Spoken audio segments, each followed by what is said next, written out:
Message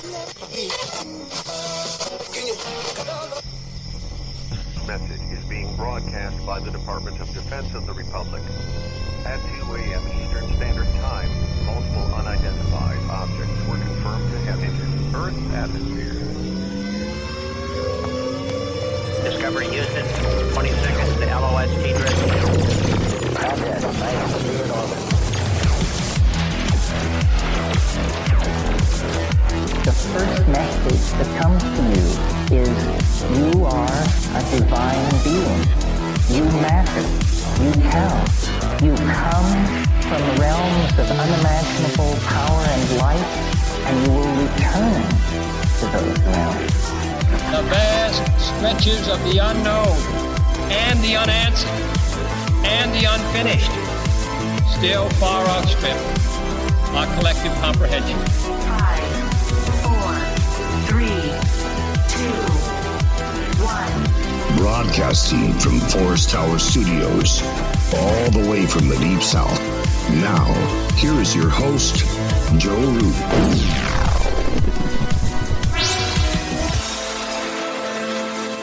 Thank you, Kurt. That's right. We are broadcasting all the way from Forest Tower Studios from the great American South. I'm Joe Rupin. This is Lighting the Void.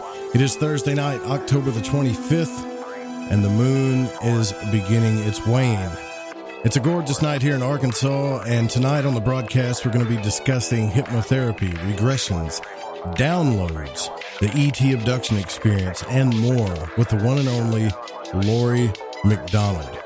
Now, we're live on the website, which is lightingthevoid.com. The network is KTLK Digital Broadcasting, thefringe.fm, and it's on a whole host of syndicates, of course. I always have to mention our lovely partners over at TalkStream Live and all the other places, TuneIn, Spreaker, iTunes Radio, etc. The call to listen line is 701-719-3971. The call-in number is 1-800-588-0335. If you want to call in the show, it's toll-free from the United States or Canada. Don't forget about our upcoming Halloween special that we're going to have with Alex. We're going to be doing that starting at noon on Halloween. So I'm trying to get everybody ready and prepped for that. That's going to go from noon, I think around noon, all the way probably till sunup, I'm thinking. But I do want to say real quick, thank you for all your support, your donations, and your help, your shares, and likes. This show is brought to you by Audible. Go to audibletrial.com/LTV radio and get your free audio book or Audible original. If you like audiobooks like I do, make sure you go check that out. You could do that. Now, I'm going to be honest with you. You could do that just going to Audible Trial, but if you go to audibletrial.com/LTV radio, you will be supporting this show. You can grab a t-shirt. You can use the Amazon portal. You can donate, and you can share, like, and subscribe. Everything is Lighting the Void. Now, the newsletter will be out by this weekend. I've got a couple of touch-ups I have to do on it. Excuse me. And if you put your name and email in there, you'll get that. It's totally free. The newsletter is just kind of a fun thing that we do. But it's pretty much for, I guess, people have called themselves void walkers, and some people like to call themselves void riders. But I have noticed lately that there are other shows using the word void in it, which means we're starting a trend here at Lighting the Void.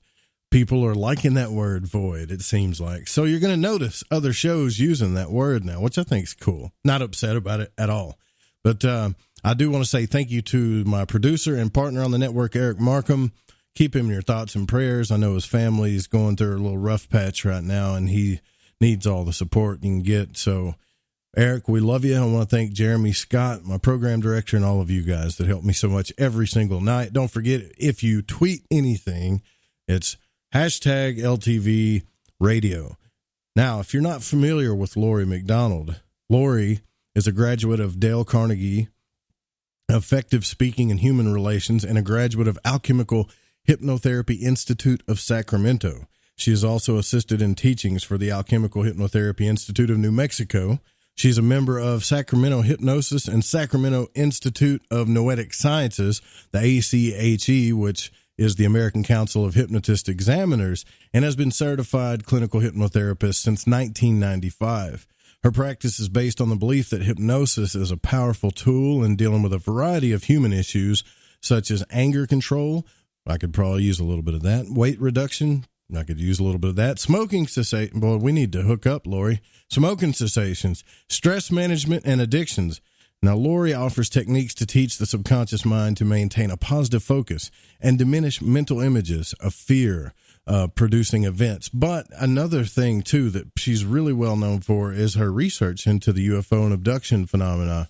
And it's really awesome. I can't believe I've done 215 episodes, and I believe this is the first time, Laurie, that I've ever had you on Lighting the Void. Thank you so much for coming on. It's awesome to have you here.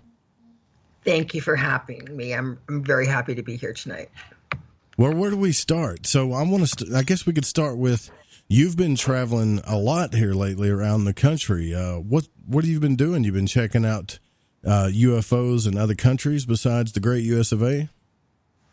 Yes, I certainly have. I did a lot of traveling last year. I went to some remote islands off of Thailand, and I went to Laos to check out an archaeological site just behind the DMZ. Went to Vietnam. I'd been working with some vets who had paranormal, anomalous activity. And of course, there were multiple battles with UFOs during Vietnam. General Brown had made that public information, I believe, back in maybe 72, something like that. And CBS and NBC and all of the affiliates just sort of squashed that. But here's a general coming forth saying, listen, they are UFOs here. And so anyway, working with those vets, I went to this village called Cam Lo because there was a sighting there. And I wanted to talk to the people. And the ladies, the older women, told me that during that time there were babies being born that the mothers were afraid of, didn't want to keep. They had larger heads, larger eyes. And so they said that there was a lot of stuff happening. But some of the Vietnam vets, not only did they see or engage in military combat against the UFOs, they saw something that was far scarier than any UFO or alien sighting. They saw what was a gigantic insectoid, maybe the size of a Volkswagen car. Whoa. That looked very much insect-like, spider-like, and is terrifying, really. So not one vet saw this. Many vets had seen this, and interestingly, I got two of them who ended up coming to me separately to discuss those incidents. So I did a little work there in Vietnam, and that was really quite interesting. But I spent the majority of my time, about a month, in Cambodia. I was there for about 3 months, but I spent a month in Cambodia because I was really interested in some of the spiritual sites and how they might relate to modern day ufology, or looking at their ancient stories and seeing once again, if they sound anything like what our experiencers are describing, once we strip away religious, cultural beliefs and so forth, and we get down to, say, the actual facts of a sighting or an experience. There are many commonalities among the countries, although there are differences. But like I say, we can see past that. We can see that the filter, that they're viewing their experience through, it's pretty obvious. But it's been amazing to be able to do that, to be able to talk to so many people, or to talk to villagers that live on an island that don't have any formal education. They don't have televisions. They actually only have electricity for a couple of hours a day. They're remote. I mean, when I got there on the boat, the pier, wow, it was like maybe 8 inches wide, pieces of rebar sticking out from the side. It was extraordinarily dangerous. It was crazy. And did you feel safe over there? Safe. Well, Yeah, sure. I did. I mean, I felt safe enough. It depends on what I didn't feel safe against. I mean, there was one time we were on the island talking to the village people. They had noticed white and orangish lights coming out of the ocean where they fish. This is all they know. They know fishing, okay? They Yeah. know the sky, they know the ocean, they know fishing. So they're seeing these things come out of the ocean and take off into the sky. That they know is not normal. So there's definitely stories from all around the world, and we can begin to piece them together. We are having part of reality, exposed to us. We begin to see how much we've really been shut off or shut down from receiving or perceiving. But it was really a pleasure to interact with so many different people. I taught English and math in Cambodia for a little while and spent some time at Siem Reap. Did a lot of the traveling by motorcycle because they don't rent cars to foreigners. I was Right. able to rent a car in Bangkok, but or in Thailand, but yeah, no. Well, as I want to get to know you a little bit better, and I know my audience is a lot of people that listen to the show are spirit science related. Now, to me, it's really cool. I mean, really cool to have somebody that specializes in hypnotherapy talk about ETs, UFOs, the abduction experience.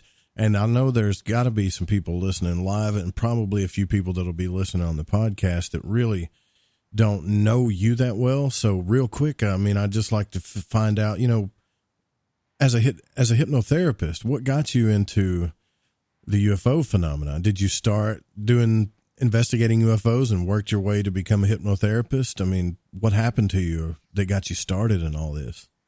Well, actually, I'm a lifelong experiencer and come from other experiencers. Yeah, it's a very strange story, really, how I got into it all. But as far as becoming a hypnotherapist, I was setting out to become a psychologist. I'd always been greatly interested in the human psyche and understanding, and really, I could have a particular view on society. So I was interested in social behavioralism as well. But then I moved to the United States when I was about 24, and then had just the strangest sighting one night. I was always open-minded, always a believer, and had more, I don't know if it was very difficult for me to describe my experiences in my youth because I couldn't determine if the experience was extraterrestrial or angelic, because for me, I would see this beautiful sort of a high vibration, pale violet. And I say pale as in the lightest color of violet, but the color was plasma-like in its purity and saturation. Sorry? It was plasma and what? I lost you there for just a second. Oh, like the color of the beings that I see their outline, that their silhouettes, and it appears in like a plasma light, like a violet plasma color. And Okay. they've always been feminine in nature. Their voice is extremely high, rapid, and they call me by my name. They use permissive languaging. They ask if I'm afraid. They ask if I want to see. They ask my permission before anything happens. And so because they're so unconditionally loving and so profoundly respectful, I could never determine if they were celestial beings, angelic or extraterrestrials, because my research has indicated that there are experiencers who fall into the same category where it's very difficult. However, because this is a planet of duality, and because there is an opposing force to everything, I did find myself back in about 1992 doing a field investigation work. I had cameras set up around the Sacramento area. I'd seen a UFO. I was absolutely convinced, so convinced, that I called the Air Force, and they were condescending and rude. And so I quickly determined that I would gather my own evidence, and I had set out to do that. And boy, did I gather evidence. It was incredible. And I started reading, and I read books by the dozen. And then one night I found myself literally face to face, having eye to eye contact with two extraterrestrials, the ones that are referred to as the Greys.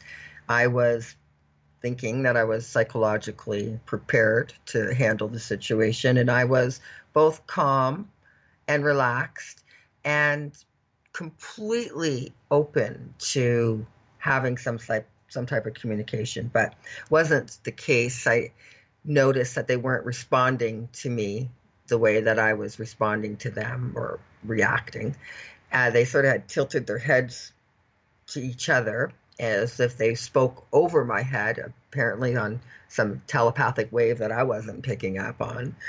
And then instantly, as that happened, there was a extremely fast, bright light, and just like it was there and then it wasn't. And in the presence of that light was a taller gray extraterrestrial who then approached me, and I noticed in its hand that it had like one messed up hand, and I tried not to let that throw me, and I maintained my cool. But I realized that it was a needle about the length of a chopstick, and it was determined to just follow through with some unwritten agenda. And that's when I knew that they were not respectful of the humans and could care less about anything other than whatever they were coming for. And I later determined that that was the gathering of genetics, the extraction of ovum and so forth, primarily used for hybridization program, creating the extraterrestrial hybrids, which I believe are for a future integration on the planet. We see many changes on our planet in temperature and weather, in the color of the sky, chemtrails, the color of the sun. Our Inuits and ancient indigenous people of the land say the sun is several degrees off, that what they've known for thousands and thousands of years is no longer. And they can't. These are people that their life, their very existence depends on their ability to gauge the weather and the sunset and the sunrise with the mountains. And they're saying these things have changed. Is off, right? They're saying it's changed. Absolutely. It's moved a few degrees. And we see mass excavation, piles of gravel. They're digging deep. There's some subterranean stuff happening on a very large scale, probably the largest scale that our known history has ever been aware of. So the ET phenomena is complicated. I believe that there are non-human entities. I believe that there are many types, and I've literally had over 1,000 different cases. For 5 years, just about every single month, I ran a support group where people came and shared their experiences, very interesting experiences, every type of experience with any type of ET that you can imagine. So you have to go deep, like when you do hypnotherapy, you have to go deep into the mind to reveal, I guess, truth that we just don't see on a day-to-day basis, because we're not, obviously we're not aware, cognizant of what's going on in the subconscious or what we're shutting out, right? That's what you specialize in. Right. Yeah.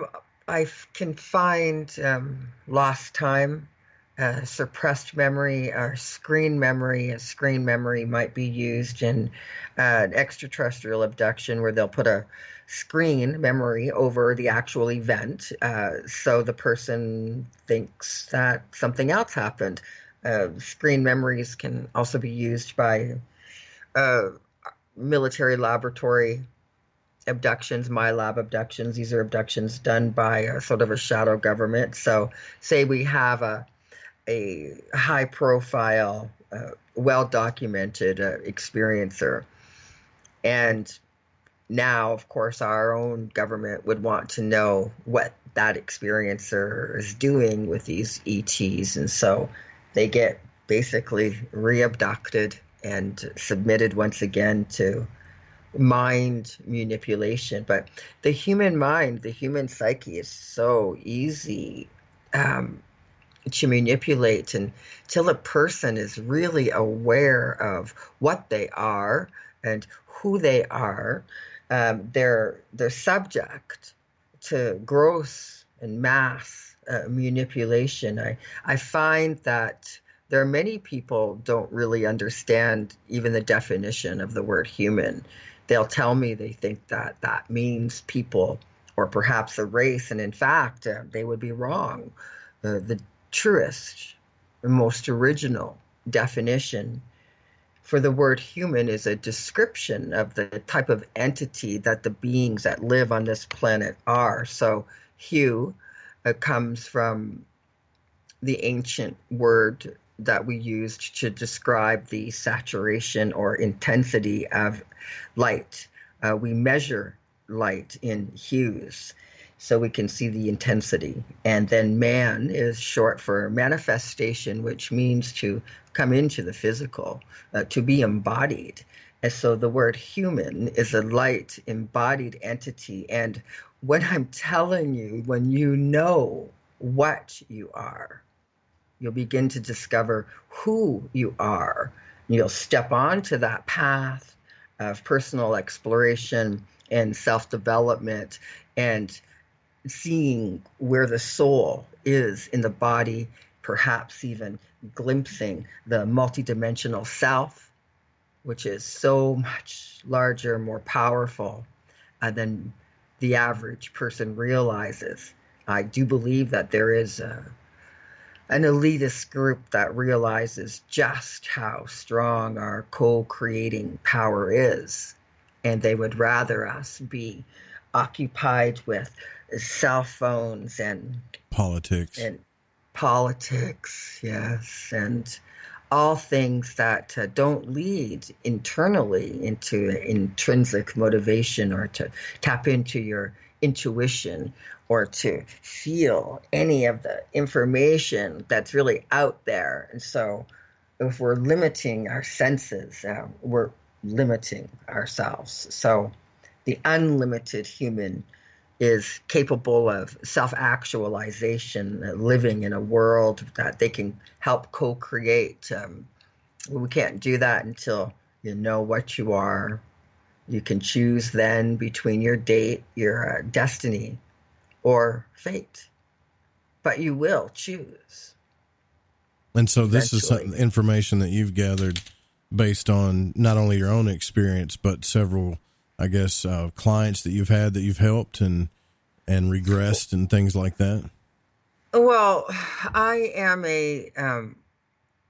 I actually heard when you were doing my bio, I'm like, oh, dang, that's my old, boring bio. Sorry. No, that's my fault. That's totally my fault. That's what I sent. I had somebody help clean up my desktop and can't find anything. Anyway, that's my older one. In fact, for the last several years, I've been a board member of the organization Opus. It's a organization for paranormal understanding and support. And about a year or two ago, I was elected president, and it's a nonprofit organization. It consists of a board of directors that would do in-depth therapy, research, or with a surgeon that would do extraterrestrial implant removal, I have in my possession MRIs that show possible extraterrestrial implants. There's just all of this evidence in all of these different areas, and there are so many different stories. But, when people are talking about disclosure, let's disclose the ET phenomena on the planet, why aren't they?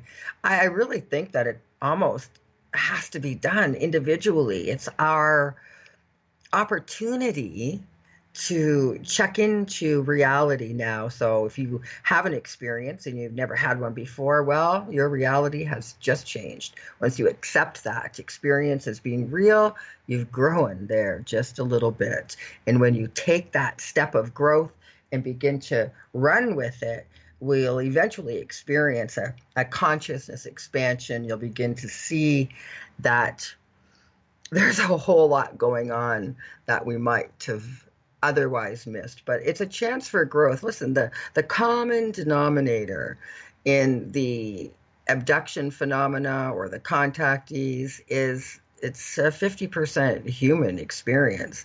As I would never underestimate the human involvement here or why their interest is in us. I partly sometimes I personally think that the Greys are trying to piggyback our spiritual ascension by continuously pulling us back into the third dimensional reality, when I believe that the soul should be moving into the fourth dimension and then into the fifth and so forth. And NASA scientists tell us that right now the Earth is in the upper part of the third dimension, that the universe as we know it is expanding, and that when we leave the third dimension, we'll move into the fourth.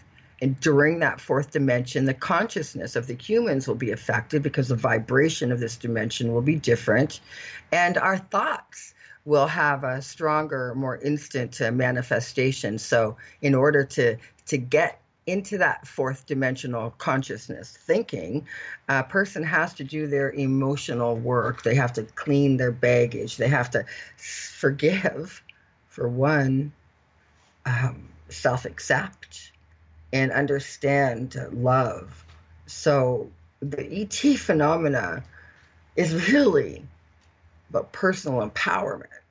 You can't empower everybody because each person is individual, just like not every law can apply to every man because every man is different, And we have to begin to see that it's take our individual responsibility before we come back to the whole as one. We have to understand or maybe reach that full human attainment, where we've learned the lessons, sort of moving out of that karmic wheel, taking that next step into Dharma, and taking the responsibility to teach. And this is what the experiencers bring to the table. That's fascinating. I'm wondering sometimes if maybe the reason why people can see certain things that I can't see, right? I mean, I've seen UFOs on video, and then I've seen, actually, when John Polk was here, I've seen a couple of things, but some of the stories I've heard that people see things, whether it's abductions or the stuff in the sky that they see, and they're not using equipment. Sometimes I wonder if it's because they're open to it, and maybe I'm not. Well, that is partly it. So that acceptance or the innocent curiosity that creates a frequency, a resonance, a vibration. And so there has to be, you have to be able to match that frequency.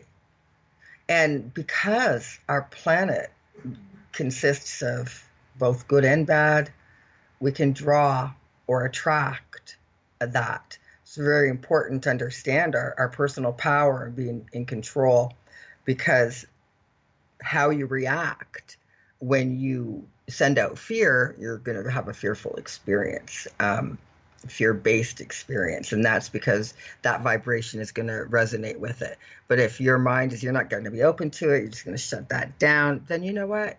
See, the subconscious mind is always working to give you what you want, right? And so whatever it is you say, all that inner dialogue, it's going to help create that. So it's another reason to be very, very aware of our thoughts, because they have energy. I mean, people must know this. I mean, I know I hear them talking about it, but for a lot of people, it's better for them to just see somebody get maybe 12 or 13 electrodes hooked up to their head, and so that they can see the brain waves being transferred onto a chart. Well, when they're not being put onto that graph for a doctor to read, where do you think those emissions are going? Right. And their energy, they're going to fall into the laws of likes attract likes, and they can create basically like a consciousness cloud. Tap into a particular belief system without all of this done on a subconscious level, and here we are thinking, oh, we're so conscious, we're in control. Yeah, not so much until we really begin to look at it. And the ETs, they got us figured out. They manipulate the delta and the theta brainwaves. They recreate or simulate in our minds the sleep state. They create a compliance. So we just go along with them and we think we're dreaming, or they'll put a screen memory on. But when people come back and they've got marks on them, they've got bruises and scars. And so let me tell you something. It was back about 5 years ago. I did a little TV show and got a call afterward. And the lady said, "Is this Laurie McDonald?" And I'm like, "Yes, it is." And she said, "Well, this is your mother, and I saw you on the show, and I really got to tell you the story of your birth. I was given up for adoption, and I was never raised by my mom." Wait a minute. What? Your mother called you? That you've never met? I'd met, well, no, she never raised me. She'd given me up for adoption. I met her, but I wouldn't have been able to point her out in a lineup, or I would have walked by her on the street. That's for sure. Okay. I have no memories of her at all, but yeah, she said, "I'm like my mother." So I called my husband over and we put him on speakerphone, and I told her, "Okay, go ahead."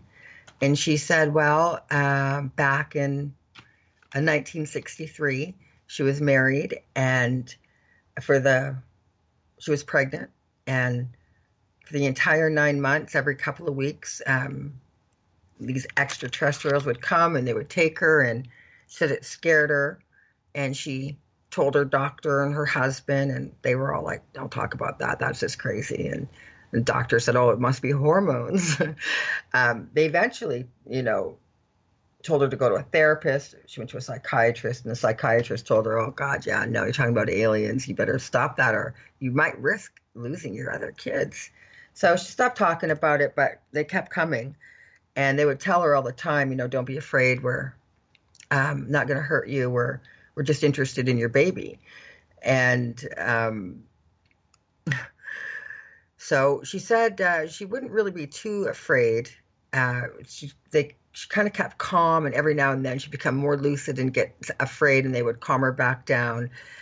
She said they weren't their typical grays. They were small, but their eyes weren't dark or big like that at all. They were more sort of sunken in. I think with my experience, her description would lean towards the physical appearance of a Zeta.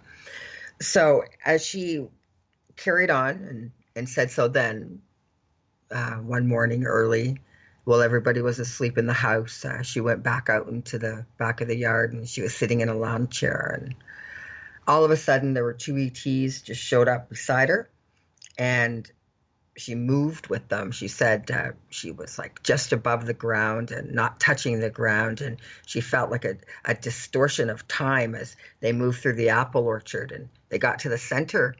That's where there's a big open circle. It's where the tractors turn around during harvest, and above that was a UFO. And as she looked up at it, before she could even have a second thought, she was on the craft, becoming now disoriented. Two reasons. One, it was looking way bigger on the inside than what she had saw hovering over the apple orchard. And 2, she was like, this is real because like I'm standing on metal and my feet are cold.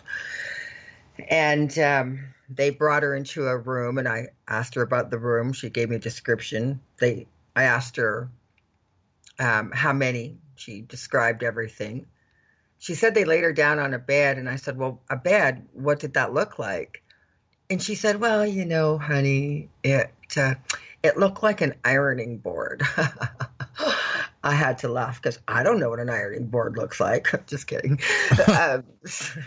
Yeah, so an ironing board. Okay, that kind of makes sense. So she continued, and she said she got scared again.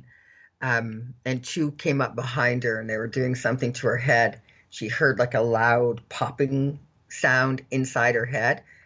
She felt something in her nose, and after just a plethora of invasive physical examinations, she just woke up, she said, in the backyard, bleeding both vaginally and from the nose, and she was in labor. She was in full labor, and she was scared, and she was calling for help, and no one could hear her. Everybody in the house was asleep and just not waking up.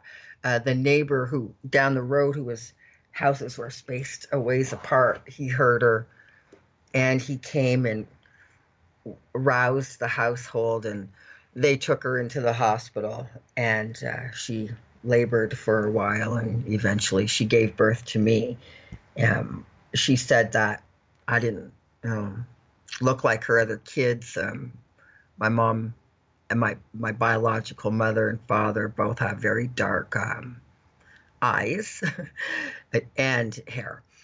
So she said I would breastfeed, couldn't drink the milk, and she would be flashing all the time on the alien stuff, and she just eventually tried other ways to feed me, and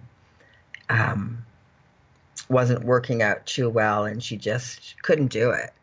And so she kept her journals, and she wrote everything down. And so I said, well, you know, I'm doing this other show with this guy called Jim O'Connell, and he's hoping to get this show on Fox. It was like a reality-based TV show where an investigative team goes out and checks out the UFO sightings, and if the experiencers themselves needed a regression therapist, then I was brought on. So I said to him, listen, you know, I just found out about my mom, and guess what? She's an experiencer. And it's just a side note here. I'd been running these support groups for people who had never been given an opportunity to speak their truth, who could never come forward because of ridicule or shame or embarrassment, just couldn't do it. And I opened my home for years and let people speak their truth with no shame. And she could have been any one of them women. Any one of them. And it was shocking to find that I grew up to run a group that she could have used so much back then. Wow. But so I said, hey, Jim, you know, can we bring her on and let her tell her story now? Because she doesn't have to be afraid anymore, and let her tell her story. So he said, okay. And they talked all that summer long. In fact, he knew her way better than me. And we talked to her more than I did. And then my next call, though, came from Canada, which is where I'm from. And they said that my mother had just instantly suffered a major brain aneurysm, which was followed by a stroke, which I guess is common, and lost her ability to speak and really to get back home as soon as possible, which is exactly what I did. And she survived the coiling of the brain, and it's been several years, 3 now, I think, of her speech therapy. And last year, she got to share her story a little bit at a conference that I was doing in Detroit. But so my mom's really sick, and she wasn't going to be able to do the show. And Jim is really shocked and upset by this. But the show is going on as they do. And then the next notification I got was Atlantis Stark did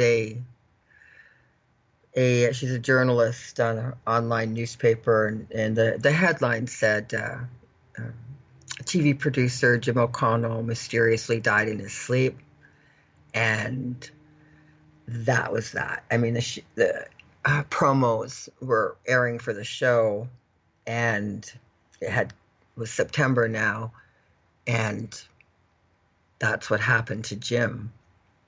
My mom took it really bad. She took that really hard, and it's a strange and wicked, nefarious even coincidence, but these things do happen. And so let me just recap this, just to be sure that I'm hearing this right. Mm-hmm. And just so you've been doing this stuff all your life. You got on a TV show. You were adopted as a child, and I was put up for adoption. Nobody adopted me. So I'm spent sorry, many years in the system. That's no problem. Listen, I was born with an internal, to me. I was born with an internal compass of knowing good, bad, right, and wrong. I've always had a higher understanding. I completely forgive my mother. I'm okay. So you grew up an orphan. You're doing this stuff pretty much, right? And your mother sees you your birth mother sees you on TV, contacts you and tells you that she had an experience all based around you, almost as if you were some type of experiment to begin with. Well, I asked her at the end of the call, I said, okay, what are you trying to tell me? And she said, well, I just can't believe that I gave birth to such an enlightened being. And I flashed on how lovely that sentiment was. But at the same time, she didn't say daughter. Yeah, that is pretty strange because most, I'm just saying, most women would say lovely daughter, not being. You're right. That is, wow, Laurie, that's incredible. Yeah.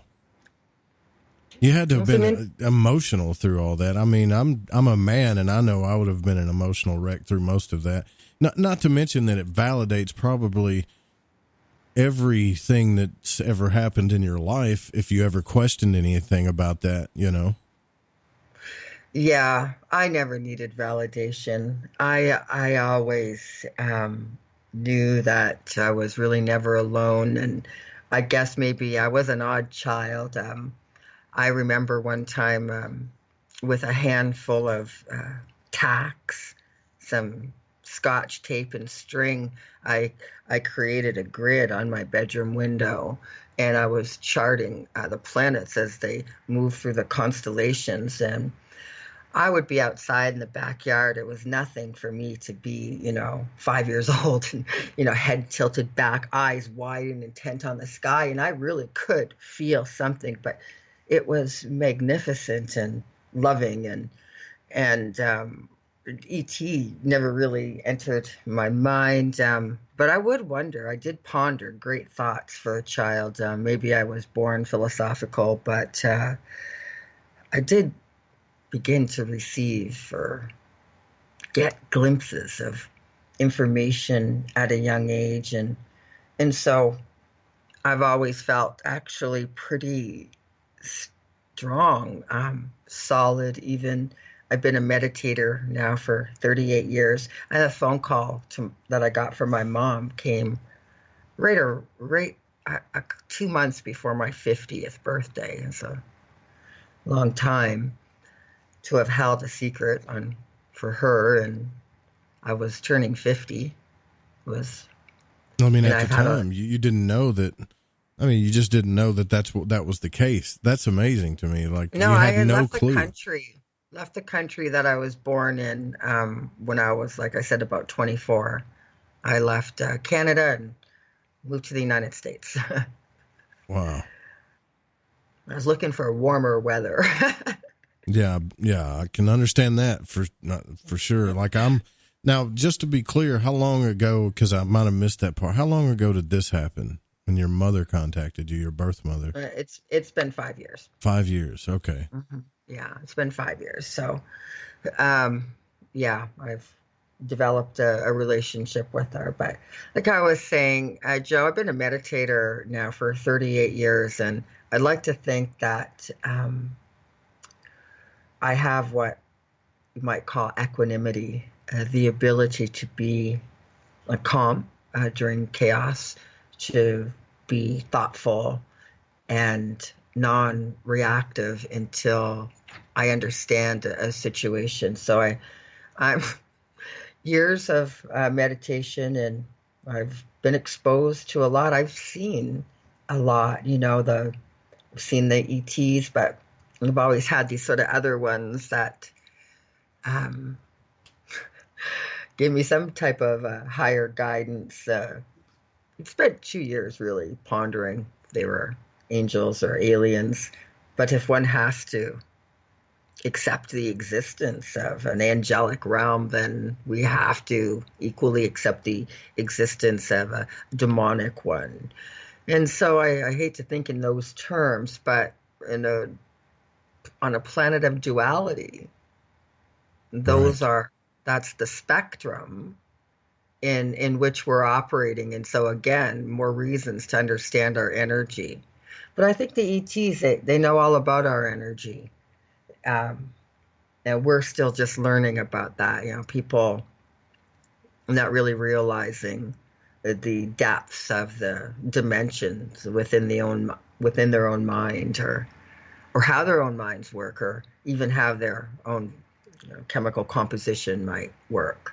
There's a lot for people to learn right now. We've advanced on a technical arena, but spiritually, I believe there is an awakening. I think this is a historic time in history. It is a wake-up call.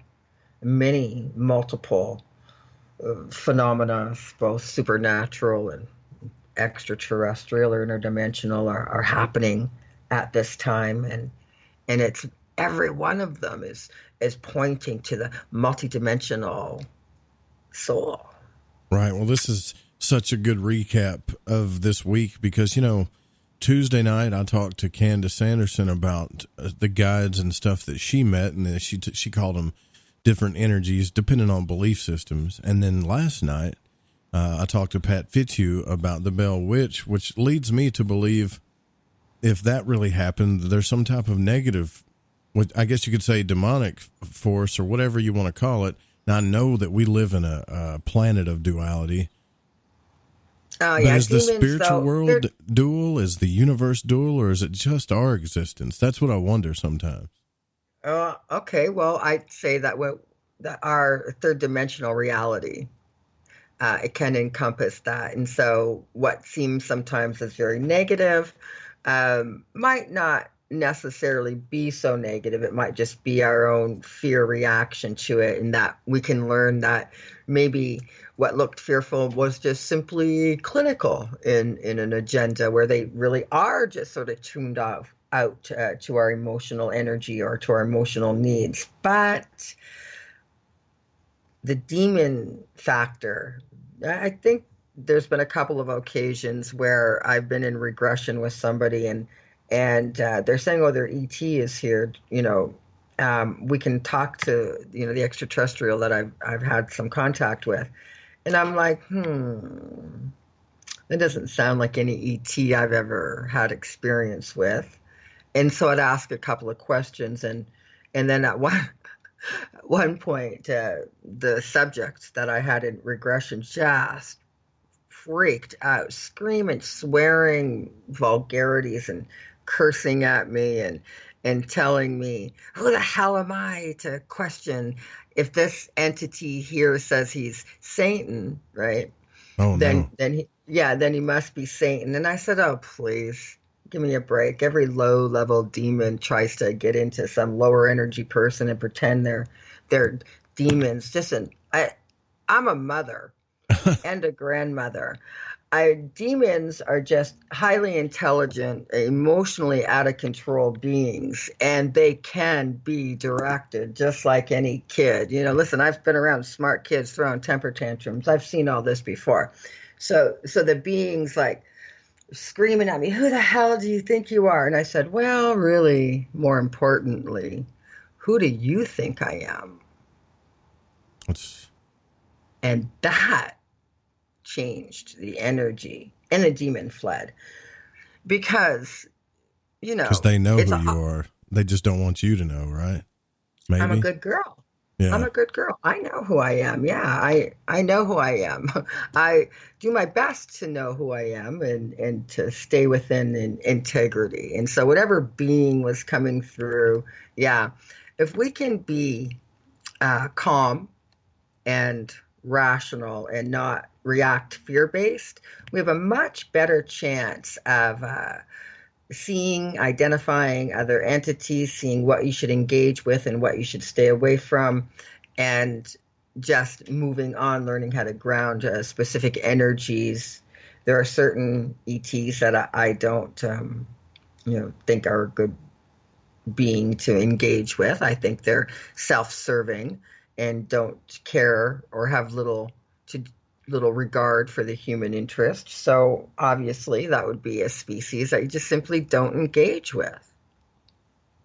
Yeah, I wonder about that. The one thing that even around here where I live, that I wonder about, and I know it's kind of old, and everybody's talked about it, but it's the cattle mutilations, right? The UFO spottings or sightings that we've had around my house have all been near some of the bigger cow pastures.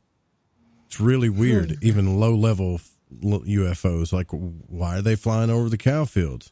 You know what I mean? It's got to be some type of experiment going on.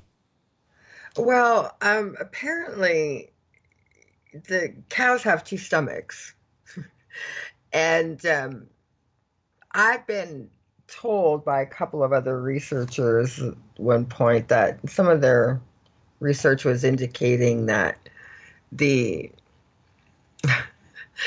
were hiding certain things or letting them be held inside the cow's belly, then coming to get them. So they have to open them, drain the blood. I don't know.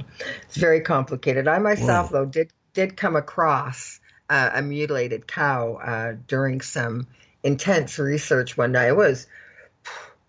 It was strange. It was strange. I was out in a wilderness area, one run by the state.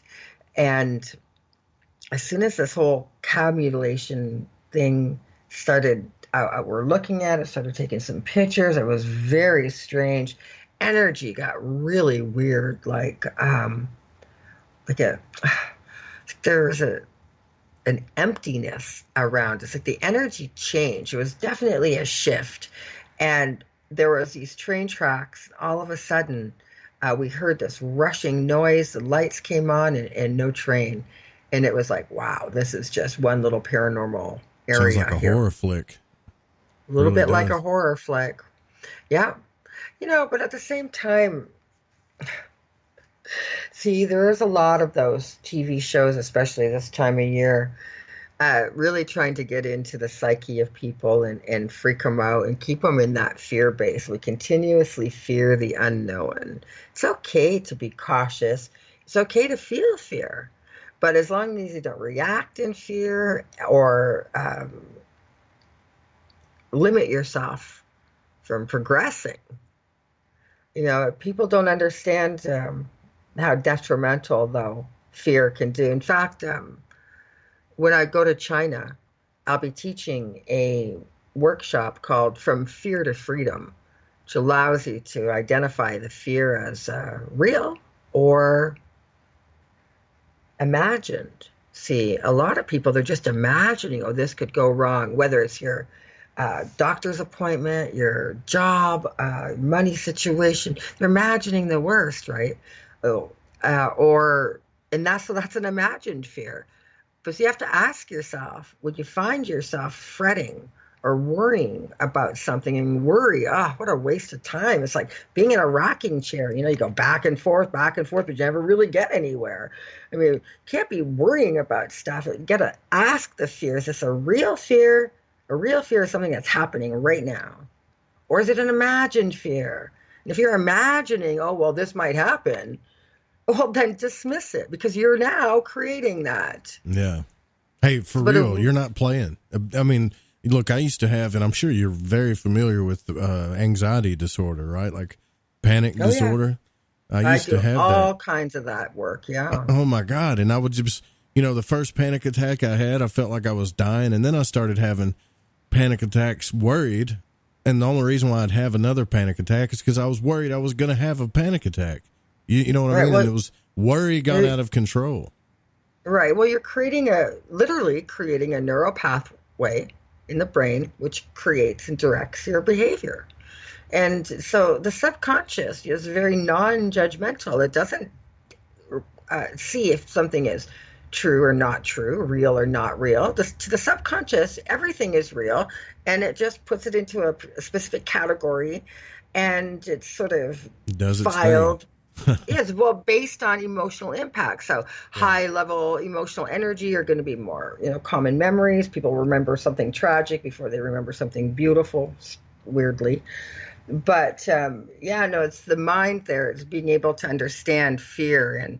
And once humans as a whole, get a grip on identifying fear and then asking, okay, if it's a real fear, what is my next empowered step?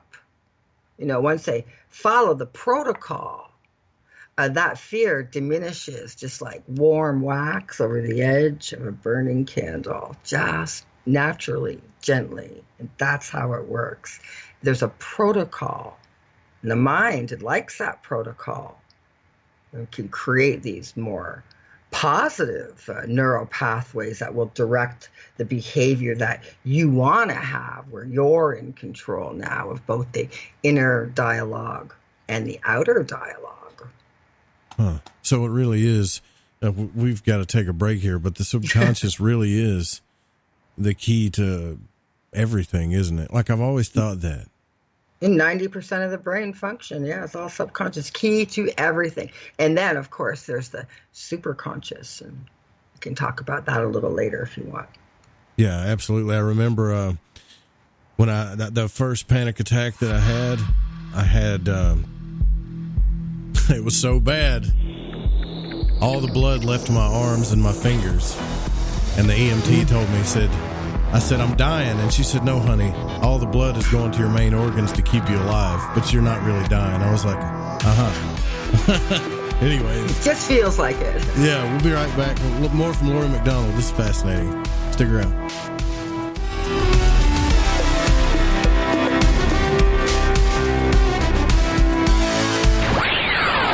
You're listening to Lighting the Void Radio. Alright everyone, this is Justin from the UK. Excuse the chitty. If you're into the fringe and you want to hear the brass tacks, my old china plate, Joe Roop and his guests on Lighting the Void will open your mince pies. You need to shut your north and south and use your 10-speed gears and listen to them bubble. You could hear a Barry Crocker, no Brussel, but he ain't no holy friar. Anyway, you beat a Barnaby Rudge and take a butcher's. Part 1, The Capture. Ranger Smith's amazing story. I was recently contacted by Mr. Ranger Smith at the Jellystone National Park in Sturgeon Bay, Wisconsin, who is a ranger by profession and also a Bigfoot enthusiast. He claimed to have finally tracked down and trapped an actual real-life Bigfoot. As amazing as his story sounded, he provided photos, video, and a hair sample as evidence to support his claim. This gave me the ideal chance to finally test the mysterious device I acquired called the Bigfoot Translator. Some time ago, an anonymous package arrived at my door. It was accompanied by a note claiming they were a listener of my show and cryptozoologist. When I unwrapped the package, I found a strange device that left me absolutely dumbfounded. The device was labeled the Bigfoot Translator. The supplied instructions detailed how the contraption can be used to speak with an actual Sasquatch. With the help of Ranger Smith and his amazing capture, we will put the Bigfoot translator to the test when he brings Sasquatch into our studio Halloween night.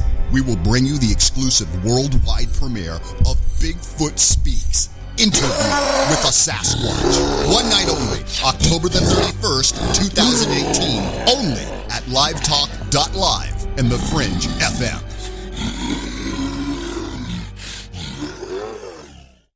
This is firefighter Raphael Poirier for Firehouse Subs, introducing the new Firehouse Pub Steak Sub with savory steak, crispy fried onions, and our rich Belgian beer cheese sauce. On tap for a limited time. Order yours at firehousesubs.com today. Remember, a portion of every sub you buy helps provide life-saving equipment for first responders. Firehouse Subs. Enjoy more subs, save more lives. The truth is out there. There's something out here. And so are we.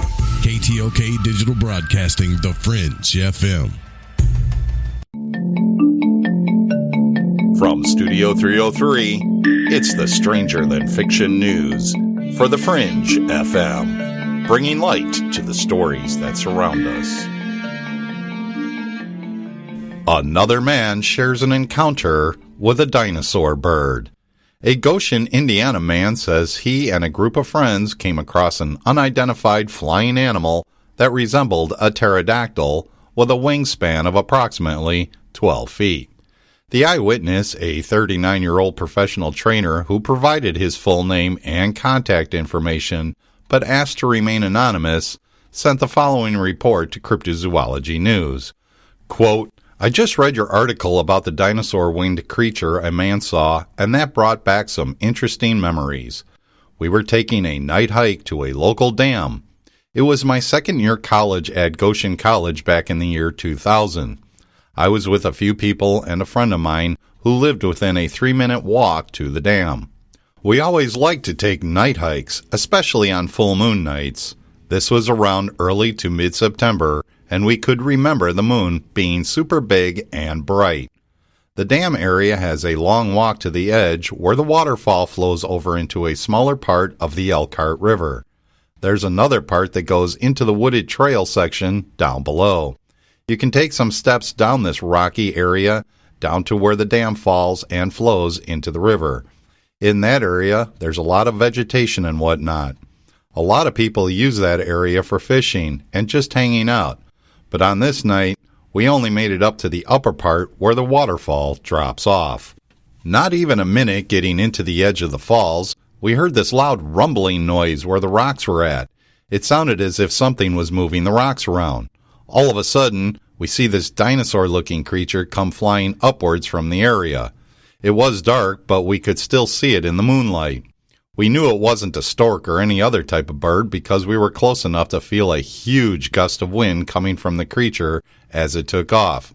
The sound of the flaps from the wings sounded like something from the Jurassic Park movie. However, it was not the scariest part of the two flaps into the air. We heard the brush down below, which connects the woods, move around. And then we heard the loudest boom. Someone shot a shotgun at it.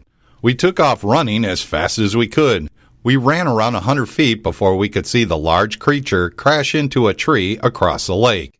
We ended up running back to my friend's house, and not even 3 minutes later, we heard cop sirens heading to the area. The next day, we went to the other side of the dam where we think the creature had landed, and we didn't find anything. We found a bunch of huge broken tree limbs, and that was it. No blood, nothing. The other odd part was there was an old man that was walking the dog in the area. He stopped by us and looked up and said, "You saw it as well, didn't you?" We said, "Saw what?" And he said, "The flying thing." "Yeah," we said. And I asked him if he had seen it before. And he said, "I've seen a lot of things in my time I can't explain. Some things you don't want to mess with, others simply just want to be left alone. And this is the second kind." He said it's never harmed anyone or anything that he knows of, and the creature was big enough to carry us off if it wanted to. We asked him about who was shooting at it. He said there are a lot of others who have seen it too, but who knows what their agenda was with it. Probably fame from killing it. This story was posted at cryptozoologynews.com. And that wraps it up for another edition of the Stranger Than Fiction News right here on The Fringe FM. I'm Vance Nesbitt. Stick around for more Lighting the Void with your host, Joe Roop.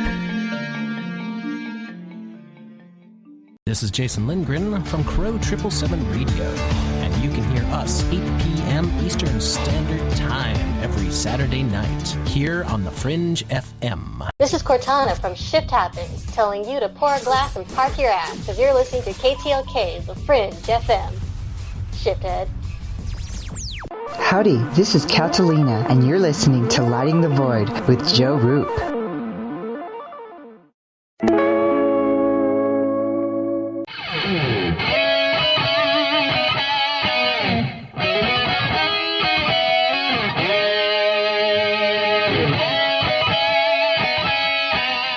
right, welcome back to Lighting the Void. I'm Joe Roop. We're here with Laurie McDonald, hypnotherapist, and expert on a vast, I would call her an expert on a vast variety of subjects here, and we've been discussing how she got into ETs. And if you missed the first part of the show, then you really missed out on something special. So make sure that you catch the archives, which are free, and you can check the show out anytime you want on Spotify, iTunes. It's pretty much all over the place, and we'll keep it free as long as your support keeps coming in. I'll keep it free. I know some of you have said, "Hey, let's do some commercial free archives or something, and I'll pay you like $3 a month." Well, I don't know if I want to do that yet, but we could talk about that some other time. Right now, though, we're here with Laurie McDonald, and Laurie was discussing, actually right before the break, we were talking about the subconscious, and it's pretty much the key. And I've always said that, Laurie, like, man, I think it's the key to everything, because we talk about the occult, we've talked about aliens, spirituality, the esoteric, I mean, everything under the sun. And it seems like when people really learn what the subconscious is, how to tap into it, how to use it to their advantage, everything changes. I mean, everything in their life changes. Absolutely. It puts you in the driver's seat. You know, I believe that everybody has the right to feel at ease in their own mind and in their own body, that they have a right to inner peace and tranquility, but they also have the right to fulfill or pursue whatever their passion or interest is. But I look around and it's like the walking wounded, you know, people carrying this heavy energy and not really being able to speak their truth, thinking that they're being judged on how much money they make or how big their car is or what their house looks like. And again, you know, all those things are outside of yourself. All of those are external. They're not even the self. They're just an image that's being created, and it's really not a healthy way. But it's a strange world we're living in now, where presidents have to make signs on or tell children that they should use whatever bathroom they're most comfortable in. Yeah, it's ridiculous. I mean, it does makes it very hard. And you know what? You can't give kids that kind of power. No, they need more direction. And yeah, because kids will do anything. They're not, you know, they don't have the experience. They don't have a subconscious mind filled with information to help direct them so much as an adult does. I mean, yeah, it's very difficult times we're living in. You know, we see vast amounts of subliminal advertising and marketing done in messaging, programming, both print and TV.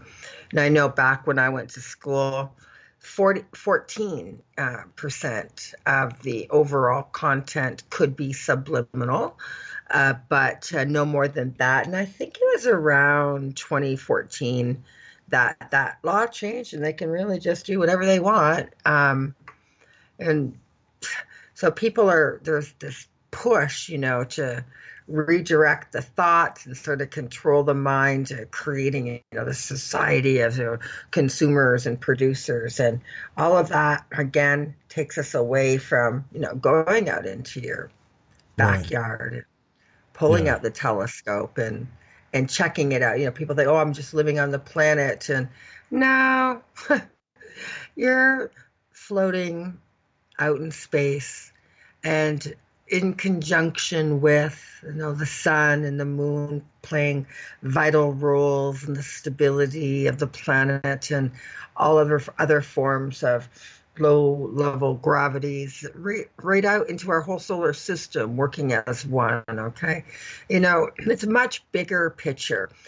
And within our solar system, even up to the Milky Way, is a particular frequency that has life. And that life exists from, the depths of our oceans out into space, teeming with different physical experiences.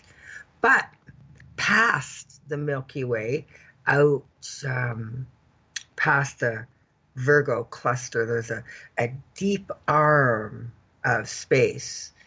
And that energy out there that's completely different. And other, not human beings live there, and not even necessarily embodied. And that's just the steps that experiencers are learning, that you have a consciousness or a soul outside of the body. If you've had an out-of-body experience, and you're going, hey, I exist outside the body. So where and how can this consciousness move? And in fact, it's a very important, it's one of the things that people have to begin to realize in looking at themselves, that when we hear about out-of-body experiences, and I think most people have had some form of one. Oh, I definitely have. I've had an etheric out-of-body experience, saw myself sleeping, so yeah, that changed my world. Well, so then that you exist, you knew who you were, you were still you, but yet you saw your physical body lying there separate. All right, I understand. Back again around 94, I was really meditating, been meditating then for about probably 11 or 12 years and didn't really have any issues, but now had developed all these issues. And every time I sat down to meditate, I would pop out of my body. So I'd go sit in the yard, I'd come out of my body, and I'm like, where do I go? How far should I go? And it really started to get me thinking, if I connected, I don't see anything, I would walk around the body. And then I finally, I had this dream one night. I had this amazing dream, and I saw this like a Buddhist temple. And the next morning, I'm all still buzzing about this dream, and dropped the kids off at school with their lunches and backpacks, and went for a ride in the country to think, because I wanted to just clear my mind. And I'm driving aimlessly, and there was the temple that I dreamed. I pulled into these iron gates and parked my car and walked up to a second set of gates that were partly open, and they were two female monks. And they said, why have you come here? I said, I've come to meditate.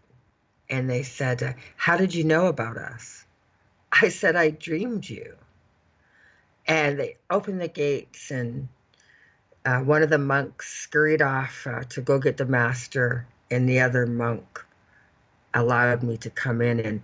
And for the next 5 years, I was there daily. I learned more about extraterrestrials and other worlds from those monks than any of the experiencers that I've worked with. I learned how to control my mind. I would do 18-hour meditation marathons with the monks, and they allowed me to see. And of course, the catalyst was coming out of the body.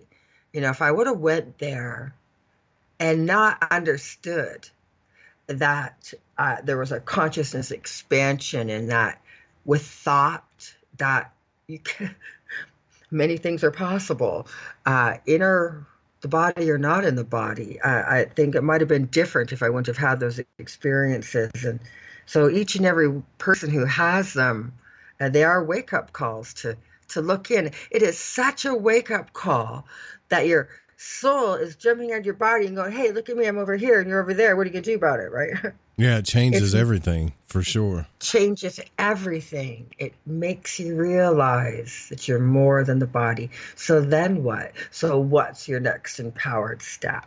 What do we do with this information, this ability to move in and out of the body? And can it be done at will? Yeah. That's just, you pretty much summed up all the questions I've been trying to figure out, because I've been trying to do it ever since. But, I think there's a lot going on when we fall, because I just fall straight to sleep now, and I've never been able to do that. Not yet. Meditating or whatever, usually it's as I fall asleep when I've had those type of experiences. But you did mention something earlier that I wanted to bring up that I think, before we get going down this road, that I think a lot of people need to know, and you just brought it up briefly, is that somewhere along the way, someone told us that we couldn't do what we wanted to do. In other words, we couldn't become what we wanted to become in life, whether you wanted to become an actor or whatever it was. Somebody told you that you couldn't do those things, and then you believed it. And that, I think, has caused more depression than anything. Like, you got to do this, you got to go to college, you got to do this stuff. You're never going to become this or that, being an actor, whatever, or go, whatever you want to be. You can't do those types of things. It's all just a pipe dream. And eventually you start telling yourself that, and that's where the depression and panic and all this other stuff sets in. And also, you block yourself from ever experiencing anything cool, Right. It's conflicting emotional energy that affects a core belief system. And now it's like the core belief system, your love, your purity, your passion, your innocence, your belief, your hopes and faith. Now somebody contaminates that when you're a child, and they say, grow up. Don't think like that. You can't think. You have to do this. You need to be that. And they begin to change your energy, and they prevent you from unfolding and being everything that you can be, or self-actualizing, because they tell you that what's going to make you happy is money. Mm-hmm. And what's going to make you happy is some form of stability. And listen, we all need a roof over our heads, but people have to be able to try to do what they want. Now, yeah, you're told as a kid, you didn't see that ghost. That's just an imaginary friend. Right. Yeah, I know. I saw stuff with my eyes open, and my dad would say, this is all in your head. I'm like, Dad, I wasn't asleep. When I saw it, yeah, it's still in your head. And you know what? I don't see that stuff no more. I think I've shut it out. I really do. Well, for a long time, I've taught, meditation, but also what I was doing for a while, I would have people come over to my house, like on a Sunday, and I would have, I called them stone soup meditation brunches, where everybody would just bring a different dish, and it's a potluck. But anyway, prior to eating, because you should meditate on an empty stomach. I think that's helpful. The energy isn't diverted into, digesting and all this other stuff. But I like to meditate often at 3 or 4 o'clock in the morning. I get up anyway, and it's a quiet time, and it seems to be conducive to that. But so I would do guided meditations with people. I would do a full meditation, maybe just on the word love. Maybe stimulate the heart chakra. Or one time I did a guided meditation on the word enough, that, you are good enough. You're smart enough. You're good looking enough. Why shouldn't good things happen for you? You've always been good enough, And people begin to say, I am good enough. Why not me? And why not? And so just simple words can take you back to that energy. But some of the guided meditations that I do, people tell me all the time they have out-of-body experiences during them, and they come outside of their body. And so your out-of-body experience can be helped along with either a hypnotherapist or somebody who does guided meditation. They're using those words to change the energy. Absolutely. So you've done a session to where, like, maybe you were helping somebody and they came out of their body in the same room while you were talking to them? Oh, Joe, you would not believe the stuff that happens in my office during session and before session even. People saying, "What, do you see those blue lights in here?" And I'm like, "Yeah, I was going to ask you that." Or, we'll see just all sorts of strange things or sounds, sometimes like a chime or a bell, or people have come out of their body. They've totally astral tripped, and I get to hear about it because I'm there for the ride. Yeah, it's very cool. Yeah, absolutely. So it's the mind, right? So, when I work with people, I'll spend about an hour or so talking to them. I want to see how they think, what words they use. So I'll know whether to be use permissive languaging or be more direct, just trying to figure out the best way to allow their subconscious mind to become open and receptive to either self-exploration, why I'm acting like this, change this behavior, or to recover a extraterrestrial experience where they'd suffered lost time, or they, this one person is right back there. In fact, he regressed. He jumped on me. I was bringing him down to about 14, and he went to 4. And he said, "No, everybody's frozen in the field, in the pasture, and there's a UFO."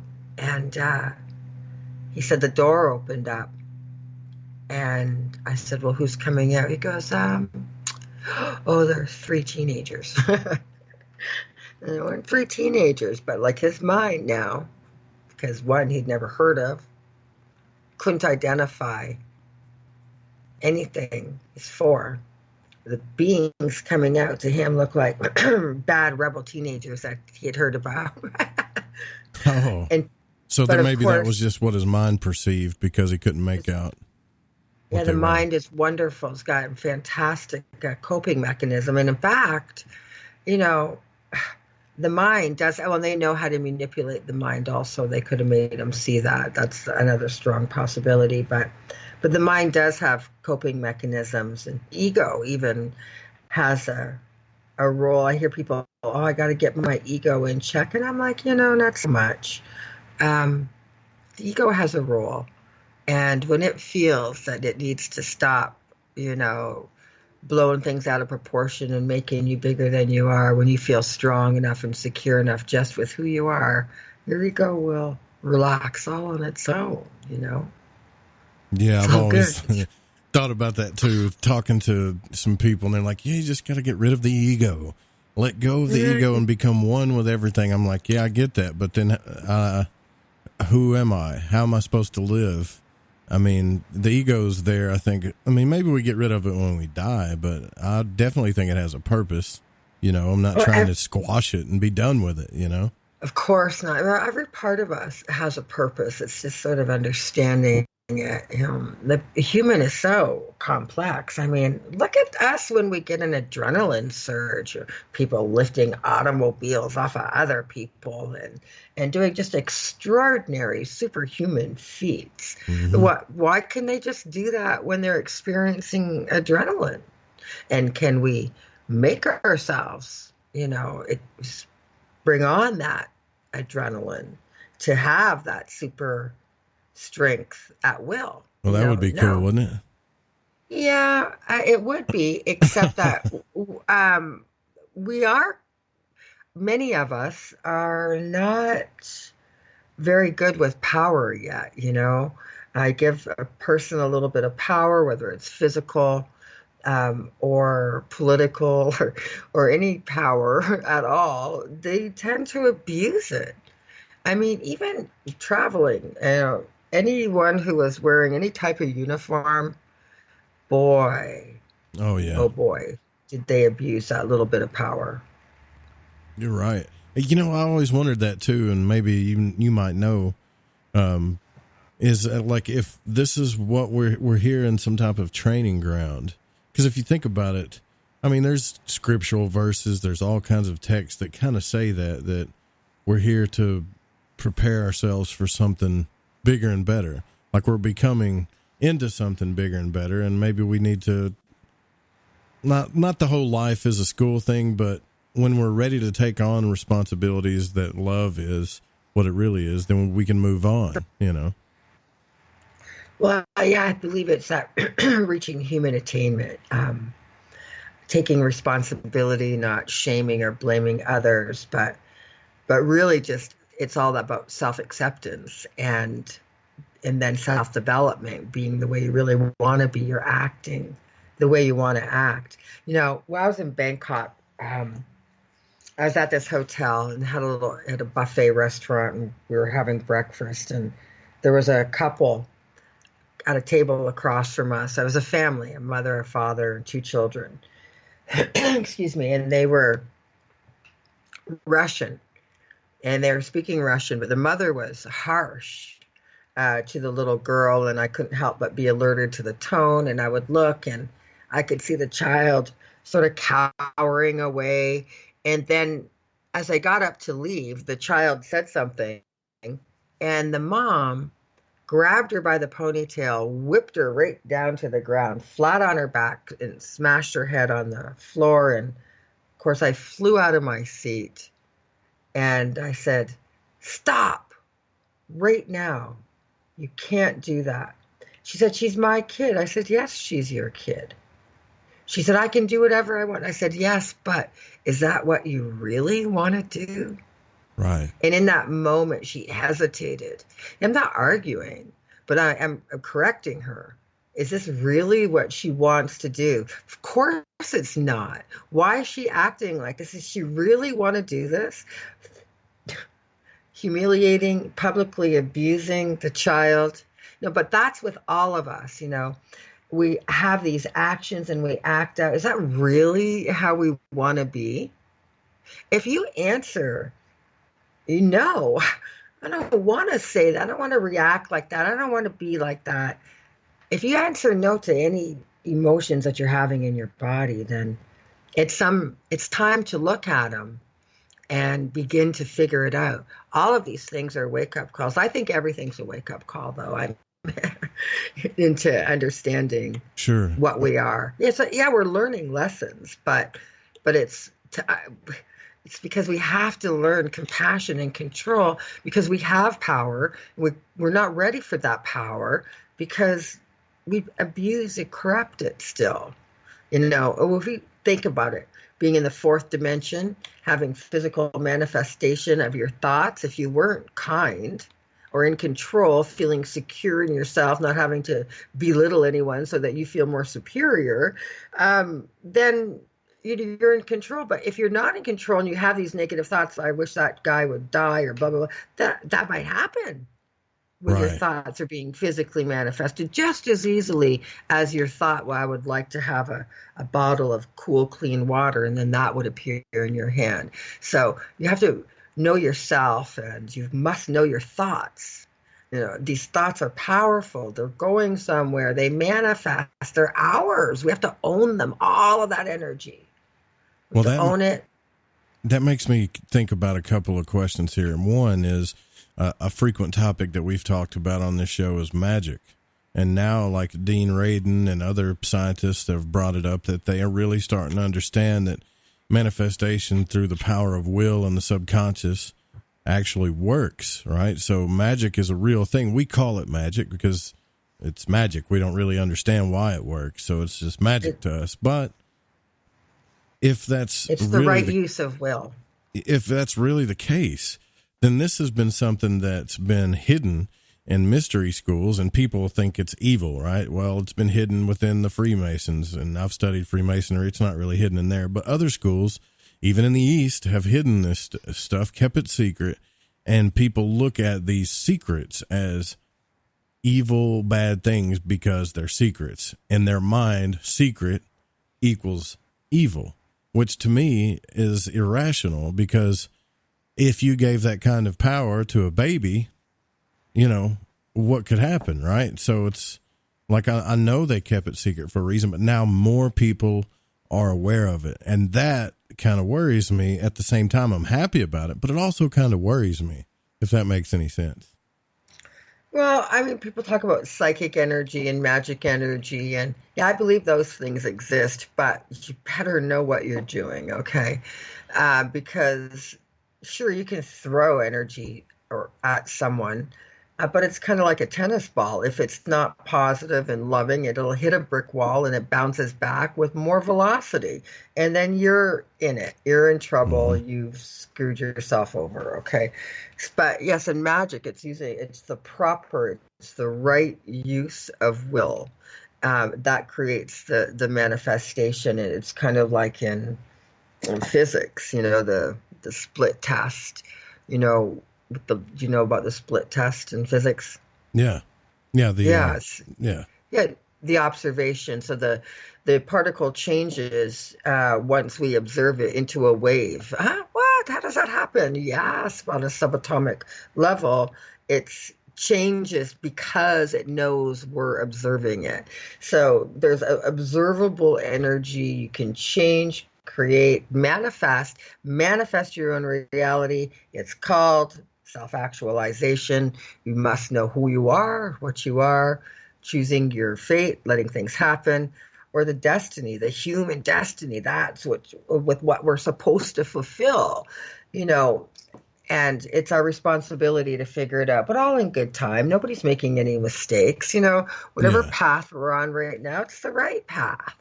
We'll learn from it and we'll move on. Yeah, there's a natural progression to this whole thing, I think, right? That's taken place. But you hear in this community a lot, which really bothers me, because I still don't honestly know if I believe this, but I mean, it could be true. The whole prison planet, like we're in this is some type of prison planet. We're just in some type of conscious prison. And a lot of times you'll hear that these type of people they can't wait to die and leave this world, right? And I'm thinking, are we trapping ourselves? I mean, is it just, it's not really, maybe not a prison planet, but not to say there's not forces out there that are trying to make it that way. But I don't think that this planet or life itself was created to be a prison. Of course, I could be wrong, but I just don't believe that. Well, okay. First off, the consciousness can be hijacked. Okay, the energy can be redirected until we know what we are, the multidimensional self and soul. So we are subject to that manipulation. But is it a prison planet? This is what I think. I think that no, it's not a prison planet per se. I do think that when people are externally focused constantly in the third dimension, in a physical reality, that they'll continually be brought back here. There's a lot of theories that the white sort of light after death is the trap, that those entities that appear as loving family members waiting for you to cross, they wouldn't be waiting their whole life for you to cross. That their whole afterlife, they're saying the life review, go back and you can correct this and you can correct this. I say no regrets. I'm going to go back and correct something. If I made that mistake and you're showing me now, I think at that point I'll be able to get it. No point in reliving it. I can learn that way. I don't always have to experience everything to learn. Show me, and I'll correct that thought. But yeah, so that energy, they're saying some extraterrestrials have brought that back. Also, no, I'm not. M theory in math is 4 aspects of physics. quantum entanglement and so forth, and we bring them together to create a unified field so that we have one math to explain things. But what this math is indicating is that there are parallel universes, that the Earth herself, this beautiful garden planet, is one of many in a series of beautiful garden planets. Each one of them is a slightly different frequency. So as if we were a loaf of bread, each slice is the same, but slightly different. And that would be the parallel universes. Now, math has undoubtedly proven that there are parallel universes. And so with that, can we be trapped in the third dimension? Yeah, we can be if we're expecting an afterlife to be physical and in a third dimensional thought process or thought construct. So that's what we're experiencing or thinking that's possibly what might happen. Again, I say it's not to come back into the third dimension. That I believe my soul is moving on an ascension process, that I've glimpsed the fourth dimension. The fourth dimension, it will be quick. It's a very short time, and then we'll move into a fifth dimension, which is a higher consciousness thinking. And I did see that.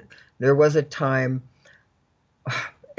I was tucked the kids into bed and was alone in the house, and I had a laundry basket hooked on my hip, and I was just doing like some last minute cleaning up as the kids were asleep, and I heard my name. I heard Laurie. I heard it 3 times, and like I'm looking, and it's like I'm looking it through my house, through the wall, into almost another dimension. And then I saw the silhouette of, again, these violet colored entities, and they said, "You passed." I said, well, I didn't say anything. I hung my head and I said, "Oh, I died." And they said, no, you passed. And I realized 2 definitions for the word. And they said, "Are you afraid?" I said, "I'm not. I've been waiting for you all of my life." And they asked me, did I want to see? And I said I did. And in that moment, there was like a small cyclone of that sort of plasma, purple violet energy. And I felt myself moving up through, like it felt like layers of the sky, stars. Or I could see or feel really more than I could see. I could see more of the light. And all of a sudden, we came to a stop. I could still feel the ones that were talking to me on either side of me. But there was something unseen in front of me. And I had this feeling in the pit of my stomach as if I had been evaluated or judged. And then in a heartbeat, we burst sort of into space and everything changed. There was no sense of time, and it was as though there were light years between my eyes, and I could see into the depths of space. And I said, "I'm still Laurie. Like, I'm still Laurie, and I can see this." And they laughed, in a gentle, sort of loving, really all penetrating, encompassing laugh that moved every essence of my being. But as I looked into the depths, I saw a golden planet. And as I saw it, I was there, just instantly there. And they were like right behind me. And I could feel this higher vibration. I think it was the 5th dimension. And I could feel it. And I wanted to stay. And it was like the further I got away, the more I forgot about that I was Laurie and that about my life and my UFO investigation in my hypnotherapy school. I forgot all of those things. I forgot that I was a mother and I was going. And they said, "Oh, well, then you know what? We're going to come back now."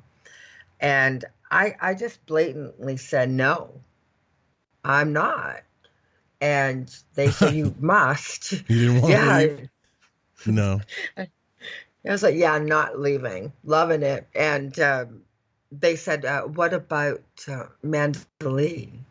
And at the sound of my daughter's name, I felt, honest to God, like a gravitational force pull me down. And then they said my son's name, and I like filled with responsibility, and I sunk further. And then they laid me on my bed, and the last thing I said was, I don't know your name. Please come back. And 3 nights later, they did come back. I didn't experience any of the different levels as I moved up, but just that bursting through space. And then I did glimpse more. And so I do believe that we're supposed to move into that higher 4th and 5th dimensional consciousness thinking, that we need to learn how to think in those terms.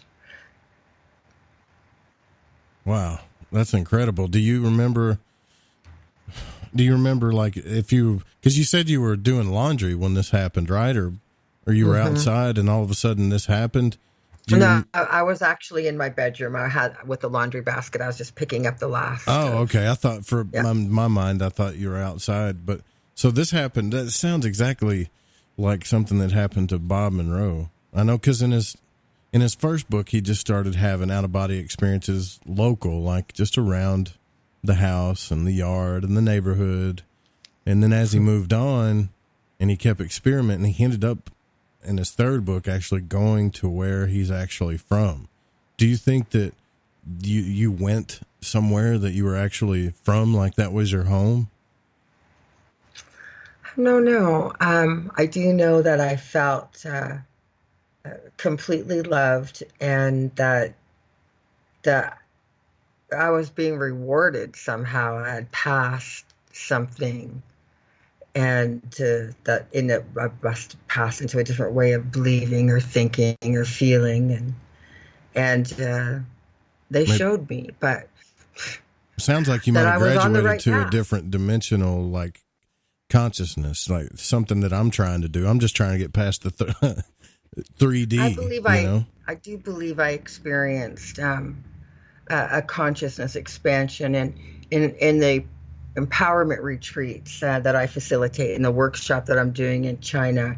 Even though I'll be talking about extraterrestrials, I do bring it full circle to the human factor. Some of the ETs, they've grossly underestimated the human spirit, and their days of manipulation and taking advantage are greatly limited, and we really are moving in the right direction. People are waking up and realizing that, it's not that weird. I mean, there's life at the bottom of the ocean. There's life everywhere. Sure. And it is, now that I feel like I've actually, gotten to know you quite a bit now, I've got to hit this subject now, the ET thing. First thing I want to know, since you've had so many experiences with them and people that have had experiences with them through regressions or your own experience, there are what you would say good and bad ETs both, right? Or are they just bad, or is there all kinds of different ones? I mean, so the great ones will really scare you. And they're cold, and so that feels really evil. Are they evil? Probably not. They're probably a thin representation, a thin photocopy of what they once were, and so they're extracting the DNA to perhaps strengthen their own physical body. That's a possibility. Now, the Greys could. And some people have speculated that we don't know what time we're living in. We have this number that we use as a date. Many calendars have changed. We're not even sure really when they started them. And we have these big numbers when it comes to the age of the planet and the age of the universe. And how the heck can we figure that out? We can't really say how long our history really is. We speak in terms of 64 million years ago. Dinosaurs roamed, and they roamed for about 60 million years. So there's 120 million years, but we don't really know. But there might have been a race of people that lived on the planet that were advanced in technology. Maybe they had a nuclear explosion, maybe accidental, maybe they were warlike, maybe they went subterranean, maybe they've been down there for so long they have no idea. But if they were technically advanced, they could have what would look like to us as flying saucers. We can't definitively say that all of them are coming from outer space. Some look like they display morphogenic qualities as they dip in and out of vision, in and out of space, in and out of dimension, or that makes sense. Dark. They could. We don't know. There could be. When I was in Asia, some of the caves that I were in, I was deep, taking rivers and coming out into giant cathedral-like, caves that supported their own ecology, own fauna and monkeys. And this is underground, okay? So to the listeners out there, Google image some of these caves in Cambodia? Vietnam. The ones in Vietnam I was most impressed with. I had been in some in both countries. But the ones in Vietnam were just absolutely mind-blowing. It's almost like a journey to the lost world. And so there could be something similar to that. And we could have a whole other race of humanoids on the planet that aren't directly genetically connected to us, or they've the human genome has changed based on their living environment. We're very subjective to our environment.